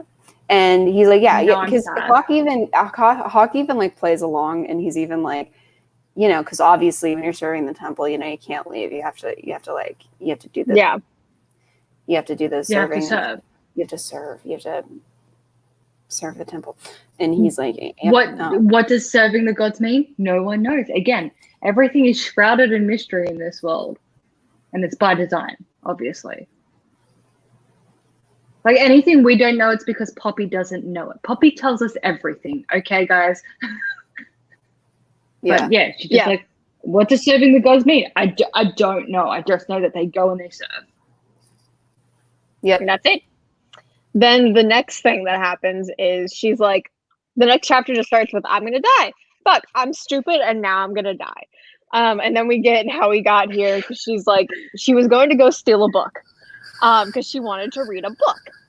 And the Duke it's a naughty book. It's a naughty book, but we get there. And like then the Duke came in, so she had to go hide on a ledge. And after the Duke leaves, she discovers while out on that ledge, it's his favorite relaxation room, for lack of a better term. Yeah. It's where he goes to chill. Yeah. She's like, God damn it. And so he leaves, and she's like, okay, now how the fuck do I get back inside? And then she hears a voice. It's Hawk, obviously. And then there's some sexual tension. And then he acts like he's trying to kiss her, but he's not. He's trying to tell her how she keeps getting out of her room. And then she's like, you suck. This is how I get in and out, bitch. And then he grabs the book, and then we have this incredible scene where he starts reading erotica to her, and it's so fucking funny. Oh my god. And she's like, stop this. I hate, no, quit it. No. And he's just like, my book now. Yes, his member. Do you know what a member is? It's his cock. And she's like, shut up. He's so fucking cute. Oh my god. Yeah, and then he gives it back to her. He's like, yeah. And then when he gives it back to her, he's like, I expect chapterly updates. I'm gonna quiz you. I expect a summary of each chapter by tomorrow. And I was just like, I love this. I'm not gonna anyways, it's the right now. Like, and her mortification, like I feel it. Like I feel like I've been with Stixie for 9 years next month. No, in 2 months, 9 years. I would be mortified. I would be now. mortified. Yes, like me now would be mortified. Like, and she's a virgin who's only kissed one guy who happens to be the guy right in front of her. and she wanted to boink him just a little bit, so she's just like, yeah, like she's I feel like I felt that mortification. I'm like, oh, you poor thing. And I'm like, and like as she's going like, no, oh please no, I'm thinking the exact same thing. I'm like, don't do it. I'm like, but the other half of me is like, please do it because I want to read that. No, like I was like, no, but I was like, yes, do it. I was like, continue. And he did, and I hated him and loved him at the same time for it. Right. And then it's the rite, which is like a party. Is how I took it. It's the rite is a party. Okay. Where the rite, it sounds it sounds like the monthly thing. Yeah, it's a monthly thing, and the 1 month olds get handed over. Obviously, except for the firstborns. They all get handed over. The ones to the court, and then the rest to the temple. To the temple, yeah. And so the ascendants to be and the ascendants all gather and then I guess they party afterwards. Yeah, it's a Like party. they do a candy chant, they hand the babies over and then they party. Yeah. And it's the first one she ever gets to go to. Yeah, and the last one. But I mean, it seems fun. But Tawny like won't leave her side, so she's like, "It's fine. I'm gonna leave anyways. Hawk, will you take me back to my room?" And he's like, "We don't have to go back to your room. Like tonight, we can just be Poppy and Hawk." Mm-hmm. Yeah, you like the because garden. no one like, knows who she is. Yeah. He's like, you have to replace the bad memories, and so he like gives her some backstory about him. And then they go to this giant willow tree where they cannot be seen and it's very dark. And I wrote down, "Oh my, I'm blushing." Like there were so many scenes where I was like, "Be still, my heart. This is a lot." And then she says, "Kiss me." And then they make out under the willow tree. I was happy. I was satisfied with this. Like, who hasn't wanted to make out under a willow tree? Like, on a bench tell me one straddling some person. really hot guy. Like, Yeah. It's all of the romantic. It's very suppose. cute. And then he's like, "All right, we need to stop because I'm about to lay you flat on your back, and you're not going to want that right now. So I'm trying to be a good boy, and we're going to go back to your room now." And she's like, "But do I want it?" And But- he's but, like, "No, but, you I don't." kinda And she's want like, you "But to." do I?" And he's like, "I'm trying to be a good person. Will you please get You're off the of me?" maiden. Yeah. And then as they leave, they run into Victor. And Victor ain't happy because he Victor's knows like, what's what. "I see your mouths. I see this. I also You're like holding that hands." Pash is like, I don't know what you guys refer to it as, but he like was like heavy like tongue kissing it is referred to as pashing, and so it's pash rush. Making out. It's just We out. do making out, but making out is usually more of a full body activity, right? Is it really? Oh well, not necessarily but just the kissing portion, like tongue in other person's mouth is pashing, right? So Okay. the rash you get, the post French kissing mouth, mouth surrounds, is a pash rash. We don't have a word And I for like it. that she included. No. I like that she included pash rash in here. Yeah, It they don't happens. have a word for that. Yeah. Like, Well, now we you just say do. like your lips are swollen. I think that's all we say Mm-hmm. as Americans. Well, now you have a word for when We have a someone's word got for a it. very when someone's mouth surrounds has been grazed up by stubble. You now have the word for it. Yeah, that makes sense. Okay, this is my one nitpick that I have. Sometimes some phrase, I Okay. didn't write down the phrase that was said, but there's like meme phrases that are said sometimes that they kind of break the immersion, and then I immediately get right back into it. Oh yeah, But at one that was point- that's my only thing. At one point, Tawny said, "This is my shocked face," and I went, Yeah, it was like whiplash, and then I just got right back into it. So it wasn't that bad, but like,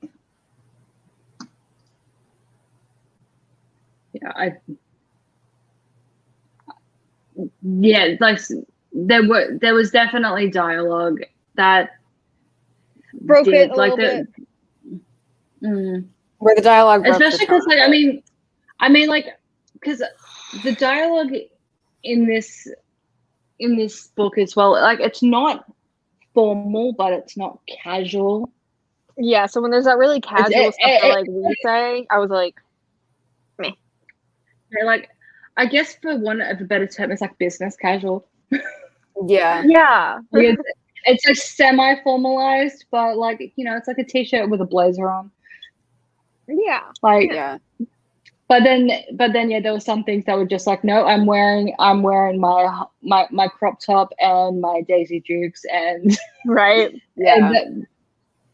and with that, I'm just like, Jenny, you're coming through your own writing. Please stop.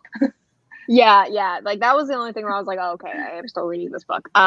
But honestly, like I got right back into it in the next line, typically Yeah. always. So it wasn't that bad. And then, Just but then she goes on this, old self page through. yeah. She explains to Victor why she made out with him and goes on this rant, and he's like, okay. Oh, because also he's like to Hawk, like, you will not be her guard anymore. You know, I will have you replaced because this is inappropriate. Yeah. I think Hawk leaves, and then she's like, Dad. She's like, I I never been able to do what I want. I want to do what I want, and I wanted to mac on his face. So guess what? I fucking did it. And he was like, and then the Duke's murdered. Things are a bit weird. Duke got murdered with the cane that he used to. So the Duke didn't come to the right, which he should have been, and everyone's like, "Where's the Duke?" And the Duchess is like, "Oh, I guess he's just running late." And he's like crucified, effectively, like hanging from the top of the party with the cane. The cane in his. What did you guys think it was? I was an Atlantean, so I guess I was right. My first instinct was it was Hawk. I should have because he found it. He found out that morning. He found out the morning of the riot. I'm pretty sure. Exactly what the Duke does to her. And he's like, "Well, I'm gonna have to." And he's just like, "I'm gonna have to do something about this." And I'm gonna have to fix that real quick. And and the Duke was dead, and I was like, and he did. Like, good boy. We stand. And then there's just a big attack. What's a little bit battle? What's a little bit of vengeful murder amongst friends? Like, it's well, fine. I mean, we're about to get to some more vengeful murder real quick. Because there's a battle happening. They go into it, like the women and Victor. Yeah. The women and Victor go into like a safe room, and then they obviously make it into the safe room. So Victor is fighting, and Poppy's like, "Fuck it, let's go." And Poppy starts fighting. Oh, the Lord is horrified. The creepy Lord's in there. Yeah. The Duchess is like horrified. She's like, "Oh my god, what the fuck is happening?" And so they're fighting, and then and the Lord's making us snide remarks as well. He's like, "Oh, I'm gonna have to keep that dagger in mind. You've been keeping secrets from us." Yeah. But then something very sad happens. Yeah. So the dissenters get in, and Victor this dies. hurts. This did hurt. Doesn't he get like he gets stab-a-doodle, I think. Yeah, he gets stabbed. And and really him upset. Does the parting words happen before or after the breakout? I can't remember. The what? Her and Victor managed to have a conversation before he actually dies, because he's dying. Yeah. But they have a chat. Does the chat happen before or after she has her freak out? It happens before. I can't remember. Because they have their chat, he dies, and then the creepy Lord is like, "You should be punished for learning how to fight. And also, you got way too close to Victor, obviously. We shouldn't have let that happen." Yeah, every god around you dies. That's right. Because she's so bitch turns around and just yeah, she decapitates him, and I think she stabs him multiple times. Like, she just like mutilates his and Hawk's like body. Hawk shows up and was like, stop, come on, just he's like, "I know he's a dick, but chill." yeah, but he's dead. And Tawny's just in the corner, like, horrified, like she's traumatized. And the Duchess is like, and Duchess just looks at the Lord and was like, meh. Yeah. And okay. And then, like, I think it's the next day, her and Poppy have a chat, and she's like, "Aren't I in trouble?" And she's like, "Why would you be in trouble? He was gross." She's like, "My husband was gross." Like, you know, I feel like everyone's life's just got a little bit better without the two of them. Yeah. She's like, you know, meh. And Poppy's just like, okay. And then they get news from the Capitol that they want Poppy to return to the Capitol because she's obviously not safe where she's at. Yeah. And then Tawny cannot join them on this journey, So which they is have depressing. Yeah. Very, so very they have a tumultuous nice journey ahead. tearful goodbye. Tearful goodbye. And then they leave. Yep. So the as- situation with her traveling is she's not veiled. Yeah. No one knows what she looks like or anything like that. And they're like, look, you being veiled is just going to draw attention to you. So you're just a normal person. Yeah. You're just Poppy You're now. a normal chick. Yeah. So it's her, Hawk, a couple Kieran, of Philip, Kieran, Philippe, and then one other guy that's named. And then a couple other guys that aren't named. Kieran. Yeah. Kieran. And then there's Kieran rocks up, and he was a new transfer with Hawk. Mm-hmm. And like no the one two really guards that she was playing poker with in chapter 1, they're coming. I was like, ah! Yeah. And then we have a few like bringing the hunters girl back with us, around. too. Yeah. Yeah.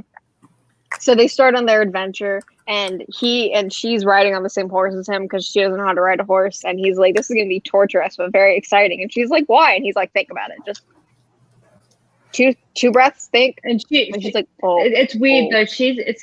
It sounds like she's sitting in front of him, which is weird. It's weird. That's normally how they do it the in person who Outlander doesn't know too. how to ride. Yeah, normally the person who doesn't know how to ride is on the back. I've seen it done both ways. Yeah, I've seen it done both ways. I think it's to create sexual tension. I think that's why they put them in the front, because that's exactly what they do in Outlander. They have Claire sit in front of Jamie whenever they're riding together. I know, but it's just, how can you control a horse around a person? I know, it's a book. I know. Just roll with it. And I'm also rolling, I guess. He's like, hey, you should look in that bag right there. I have and a question for you guys. Huh? Did you guys ever suspect that Hawk was I didn't see it coming. I knew that there was something up with him, but I didn't know what it was. Okay. I saw it before it was revealed, but that was because it was heavily hinted at. Yes. Yeah. After the initial reveal, but not the major, but not the subsequent reveal. I started thinking something was up right I after they boinked. I started to suspect that mayhaps he was an Atlantean or something, because I actually thought he was the bad guy, but the one that she was gonna fix or something, because the Atlantean attack happened immediately after he arrived. More Craven attacks started happening after he arrived. More Craven started popping up after he arrived. Mm-hmm. So I started to suspect that he was going to be the bad guy, that eventually he would turn from his bad ways and be with her. I did not expect it to go how it went. Yeah. Although the emotional roller coaster I had two separate train of thoughts that I'd never actually connected. So I suspected that the Atlanteans were actually the good guys, the Ascended were actually the bad guys, and that, but separately, and I never put the two thoughts together because I guess they happened at separate times. I suspected that he was a bad guy Atlantean. So I never suspected that he was a good guy Atlantean. I suspect nothing about Poppy, but when he started saying, I didn't know. Yeah, I didn't know about Poppy, except I thought that the Craven bite was weird. But when he started saying, don't you think it's weird that we don't know where the kids are? My brain went, you're an Atlantean. I don't know why I think that. But otherwise, you don't fit into the plot because you're not important enough in this society to fit into the plot. Yeah. Or else you're just a piece of meat. And everything else fits too smoothly into the plot for you to not be important somehow. Because it's kind of like the Toby problem. Because I think what I was thinking was the Toby problem, where with Layla being so important, Toby doesn't, in the plot of the Savior Sister, Toby doesn't actually fit into that plot. He's just a guy, So I was thinking, like, there's no way you're just a guy. Because, like, if you're not an Atlantean, you're just a guy. Like, you're just the guard. Like, if you don't have some kind of status, like, you need, because Poppy is, like, a thing. The maiden. It's also the maiden. So you need something to make you the main love interest, right? You need to be relevant. So how are you going to be relevant? You're an Atlantean. That's what my brain did. So, and I think it was only because I was thinking about the Savior Sister and why this didn't suck right after reading the Savior Sister.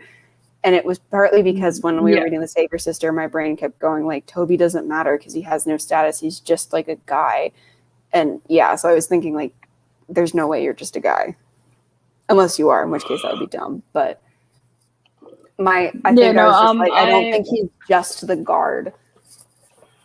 Yeah, so I suspected who he was before it was revealed who he was, but that was only after it was revealed what he was. Okay. If that makes sense. Yeah, who he was, those two reveals happen separately. Who he was, I didn't get to. I only got to he's an Atlantean. Yeah, no, that's what I figured out. The big debacle heavily hinted at that, but we'll get to that when we get to that, because I have words I need to say about that whole situation. Okay. Moving on.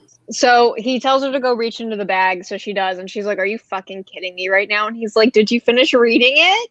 I brought it for you in case you didn't finish reading it. Please read the book and tell me about it." And she's like, "God damn it!" He's like, "How far along did you get?" And she's like, "I almost finished. God damn it, stop." And it's just fucking funny. And then so they have to sleep, obviously, because they're writing, and you have to sleep at some point. He goes to sleep beside her, and she's like, "I can't sleep," and he's like, "I know how to fix that." He's like, "I'm gonna relax you," and he starts giving her a hand job, and she's like, "This isn't relaxing." And then, then he makes her do it.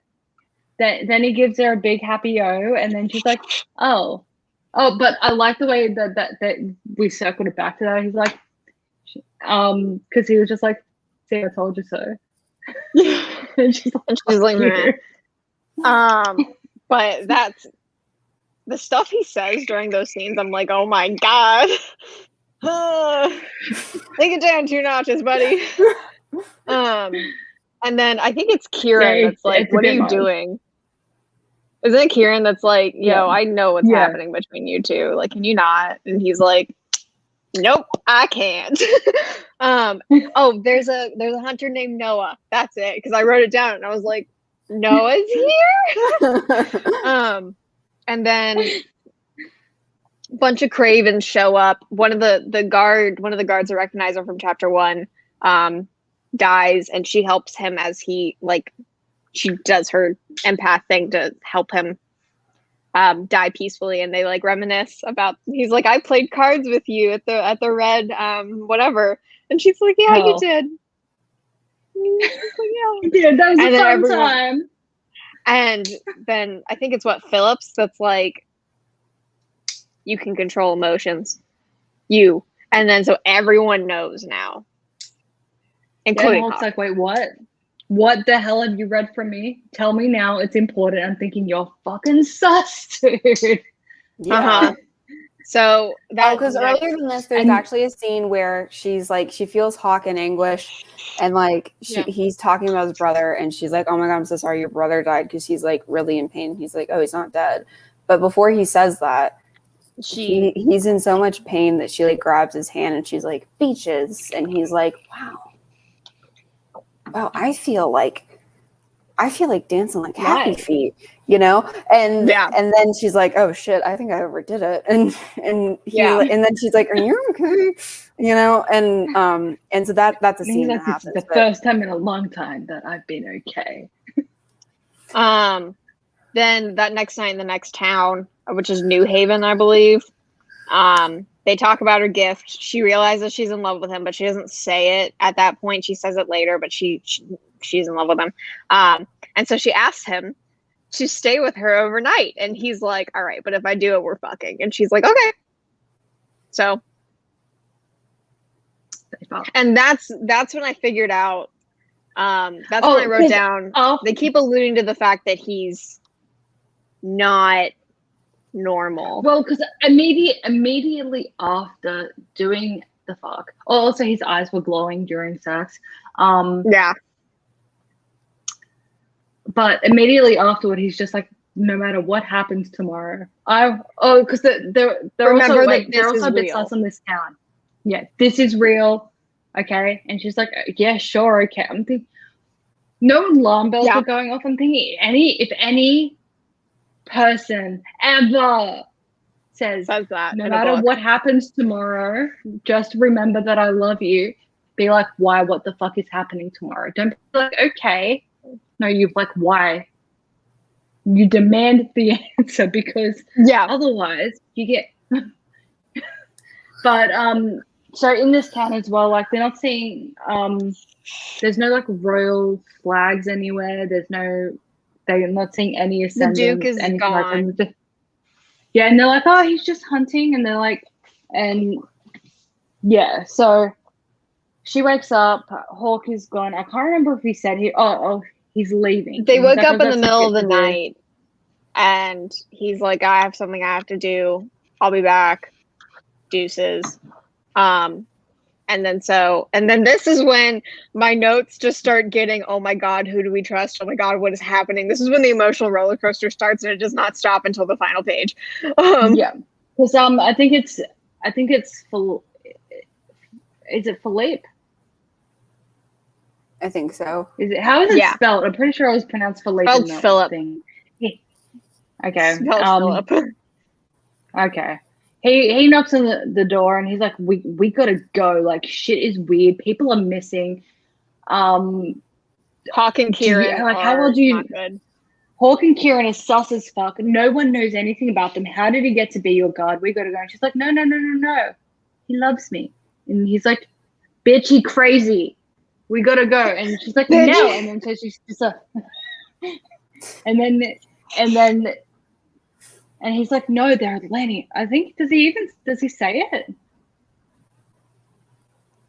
Does he say that they're Atlanteans or something? No, he's just like, there's something fucking weird. And he's trying to say, like, you know, dissenters. That's what he thinks. Oh, he thinks they're dissenters. Yeah. And she's like, no. And he's like, but what about this, and this? And she's like, well, that makes sense, but no. Yeah. And then she's like, I don't trust you. And then I think Kieran walks up and he's like, hello there. And he's like, run. And so, like, I don't know who's chasing They end up in Hawk. a barn. And then Hawk shows up and is like, it's okay. I'm here to protect you. And then kills Philip. And I was After like, Kieran turns into a wolf.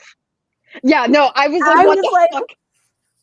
like, why did we kill Philippe? Like, he was trying to protect us from you, but you're preventing us from him. And that's what my brain was doing. That was my note. When I just my sent problem it in side chat what my note was when this happened. Yeah. So the whole plan in this, right? Okay. So we find out because Atlanteans are like half wolfen or something. They're somehow related so some are wolven, some are not. Oh, it depends on your bloodline. Okay. And so yeah, Kieran's a wolven. And Hawk is an Atlantean, and she's feeling all betrayed and shit, obviously, because, you know, of course she is. Yeah. But, like, the thing that freaking gets me is, like, he knew, because, like, their plan is to, like, kidnap her and hold her for ransom and trade her for his brother. Yeah. Because Hawk reveals that, no, in fact, the Ascendants are, I can't remember the are vampires. It's almost, yeah, I think it's like vampira or vampire. There we go. So, but yeah, vampires. And they are actually the ones that create the Cravens, because anyone who they don't kill by draining turns into a Craven. And she's like, well, no, that doesn't make sense. How did they do the Ascended? And he's like, well, actually, that's an Atlantean thing. They've kidnapped my brother. It's a thing. We're going to trade you. We're using his blood to ascend people. Yeah. And So yeah, obviously she's feeling hella betrayed, and she's like, "What the fuck was last night? You know, whatever. Why the fuck did he sleep with her?" Because he likes her. No, I know, but you don't. You tell her the truth before you do a fucky fuck. Like, it's cruel, especially considering, like, I mean, like, if he was her 30th, it's still a betrayal, but not as big a betrayal, I don't think. She Otto. Not only was she a virgin, she believed at that point that the future of her people was in her hands, and that relied on her being the maiden. And what is a maiden? A freaking virgin. She risked her entire people to fuck him, in her mind at least. And he was getting ready to do a treaty trade. He was going to barter her. And it's rude. And that infuriated me, because he knew better and he shouldn't have done it. I mean, he did tell her, Maybe if I bad. stay here tonight, I'm fucking you, so. But she didn't have all the facts. But she didn't have all the facts. It was rude. She didn't. She had one fact, that his dick got hard for her. That's the fact she had. She didn't have the rest of the extenuating circumstances. He knew better.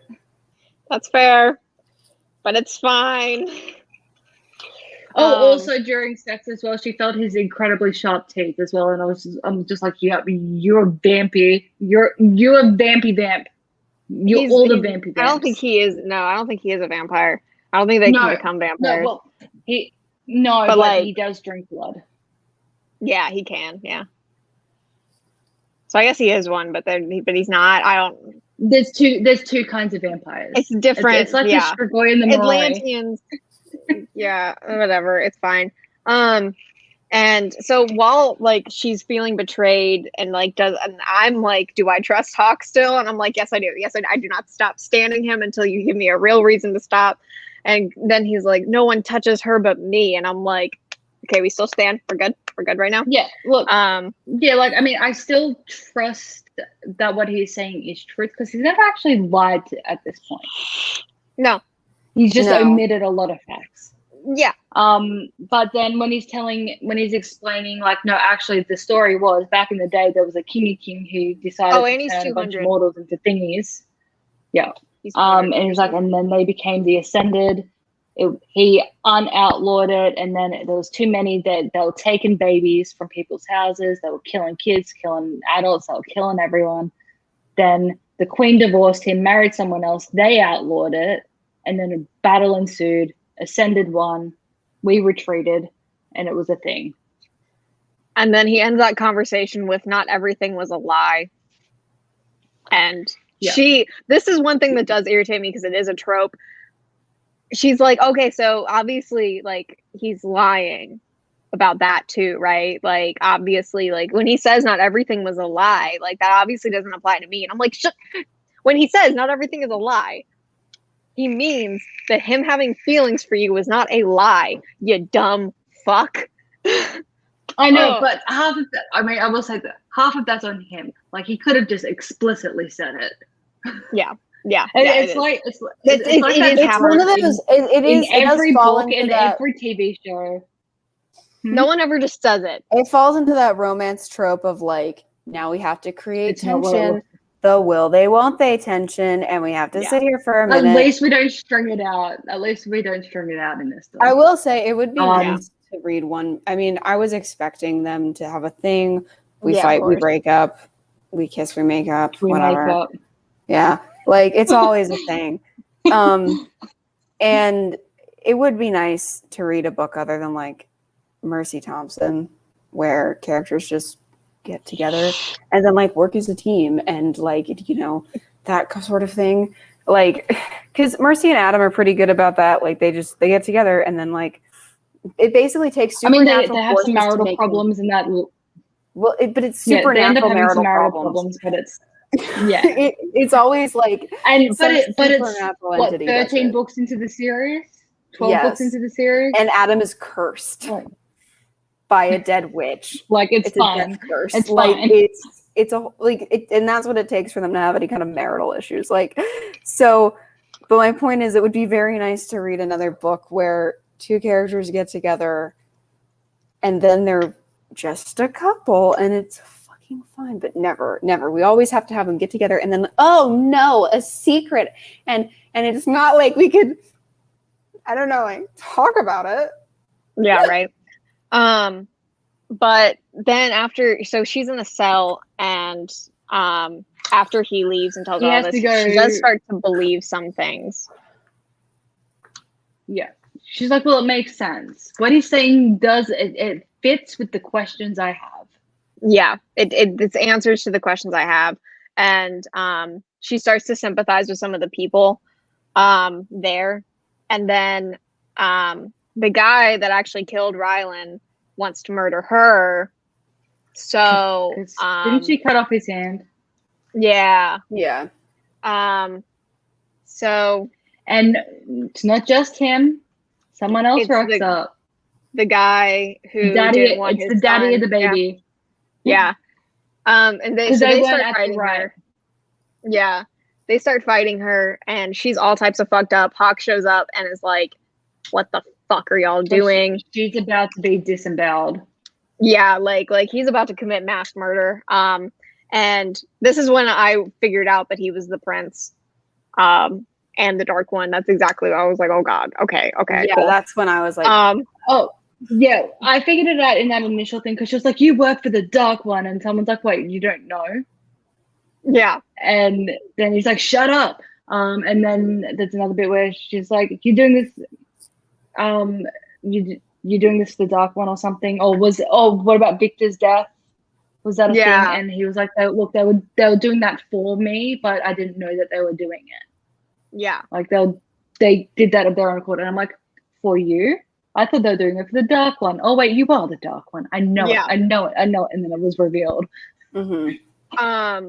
So then he heals her because Atlantean blood has healing properties. And then it is also an aphrodisiac. So that's a scene where he's like, I'm not going to do anything. Nope, it's COVID distance. We need to COVID distance right now. You stay away from me. And she's like, pretend you want to. And he's like, I want you to want to and not be able to blame blood drugging. Yeah. And we have like a will they, won't they for a minute of like, oh my gosh, does she actually trust him? And then she starts coming off of it and stabs him in the heart and then yeets. And then and because she's got a special because the blade that the blade of her dagger is made with a thing that can kill Atlanteans, can kill Ascended, can kill Craven. Yeah. But you have to get him in the heart or head, and he catches up and he's like, you dick.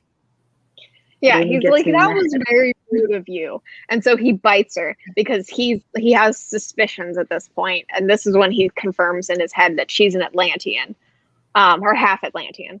And then he just says, I should have known, and then kisses her. And in this scene, I was like, what the I have so much whiplash right now. And then they bang. They bang. He's like, can I fuck? Are they in the snow? Yeah, Are they lying in the snow? Yeah, that would be so cold. And they literally they destroy each other's clothing, like they just go at it. Yeah, they go ham. And then after mid fuck, she's like, no, fuck this, and goes to rolls him over because she's gonna get up, kick and yeet. But then she's like, oh, this feels good, and then keeps going. Yeah. I'm like, it was the most bipolar sex scene I think I've ever read. See, because of a scene in Outlander, you know the one I'm talking about, right? Yes. With yes, yeah. When Jenny comes in and pours water over. Yeah, I feel like their first fuck having would have been kind of I feel like this would have worked better as their first. Also because things are so ambiguous between them. I'm kind of glad they had the one before this. I know, but I'm just dirty on him for doing it. This couldn't have been their first one though, because she's a virgin. And he You can't do a first time like this. You can't have angry first time sex, like, because you're really angry, you're going at it, and then and you're like, oh, and you're like, never mind, get out of me, get out of me, like, exit me, like. But it's also a book. Like, there's also like, it's a book. It could have worked. We would have eye rolled over it, but I wouldn't have been mad at the character over it. I would have been mad at Jenny. So then after they're done, she's like, are we going to talk about how I stabbed you in the heart? And then we fucked. And he's like, well, I don't really blame you for stabbing me in the heart. I mean, I kind of get it. And like, I know you meant to kill me, but it didn't kill me. So like, what's a friendly stab amongst friends? Yeah. I stabbed you. You stabbed me. I stabbed you again. Yeah. Literally. And then he's like, I'm taking you home to Atlantia. And so she's like, why? And he's like, oh, wait, reasons. That's later. Never mind. We have one chapter in between this and the last chapter that's her just starting like believing a lot more of what he's saying, and like, but she's still like, I'm not safe here. Like, I'm not safe with the Ascendants. I'm not safe here. I don't know what to do. And then she's like, oh fuck, I'm in love with him. And he explains like, you're half Atlantean during this walk back. And then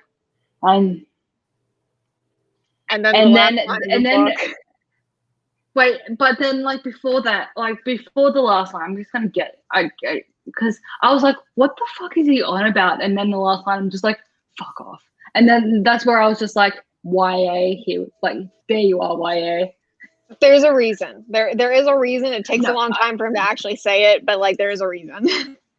I know, but just the way it ends, I'm just like, what? Yeah, same. I was like, eye roll. Okay, let's keep reading. I was like, fuck it, I gotta know. Yeah, because Kieran's like, I'm curious. Why must we go home? When will we be going? Sorry, when will we be going farther away from where your brother is held? Thank you. And he's like, it's the only place we can go. Did you know that and then he looks at her and he's like, did you know that an Atlantean can only marry if both halves are standing in the soil of their land? It's the only way for them to become whole. So we go home to marry, my princess. And I'm just like, it's literally that's a bit presumptuous. I'm like, that's a bit presumptuous of you. So because his name's not Hawk, it's Castile. Yeah. He's the dark one. He's Prince Castile Denis. Yeah. And I don't know how I'm going to adjust to the name change. Yeah, I don't know how I'm going to adjust to the name change. It's not that hard. No, I know, but there's a reason why Flynn Rider is still Flynn Rider and not Eugene Fitzgerald in the hearts of everyone. So he explained. There's a reason. There's reasons. Also, I will say that the next book starts up literally immediately. It's him repeating that line, and then it goes. And I was like, "Yay!" No, I know, but like, I mean, never. Like, if I'm talking about Tangled, I will never call Flynn Rider Eugene, and I don't know how I am going to adjust to referring to Hawk as Kaz. I mean, we can still call him Hawk. It's fine. We'll see how we go after the next book. Yeah, because you can't just change a character's name mid-book and expect me to be okay with it. Okay, it's not fine. It's not fair. It's rude. I get it. I did have the thought that I'm just like, so his undercover name that he chose was Hawk. And look, what's a badass name? Hawk. I'm going with that. Yeah. So do you guys just want to go ahead and do this book next, or the next book next? Yeah. Oh yeah. Yes, please. Yes, please. Because I would actually really like to read the sequel. I thought we would be prolonging it for as long as possible, and I was not expecting it. I want to talk about it. Like, let's lock it in. Well, that's what we'll do because Addie has to go, but yes, we'll figure out a time and we'll see you guys next. Yeah.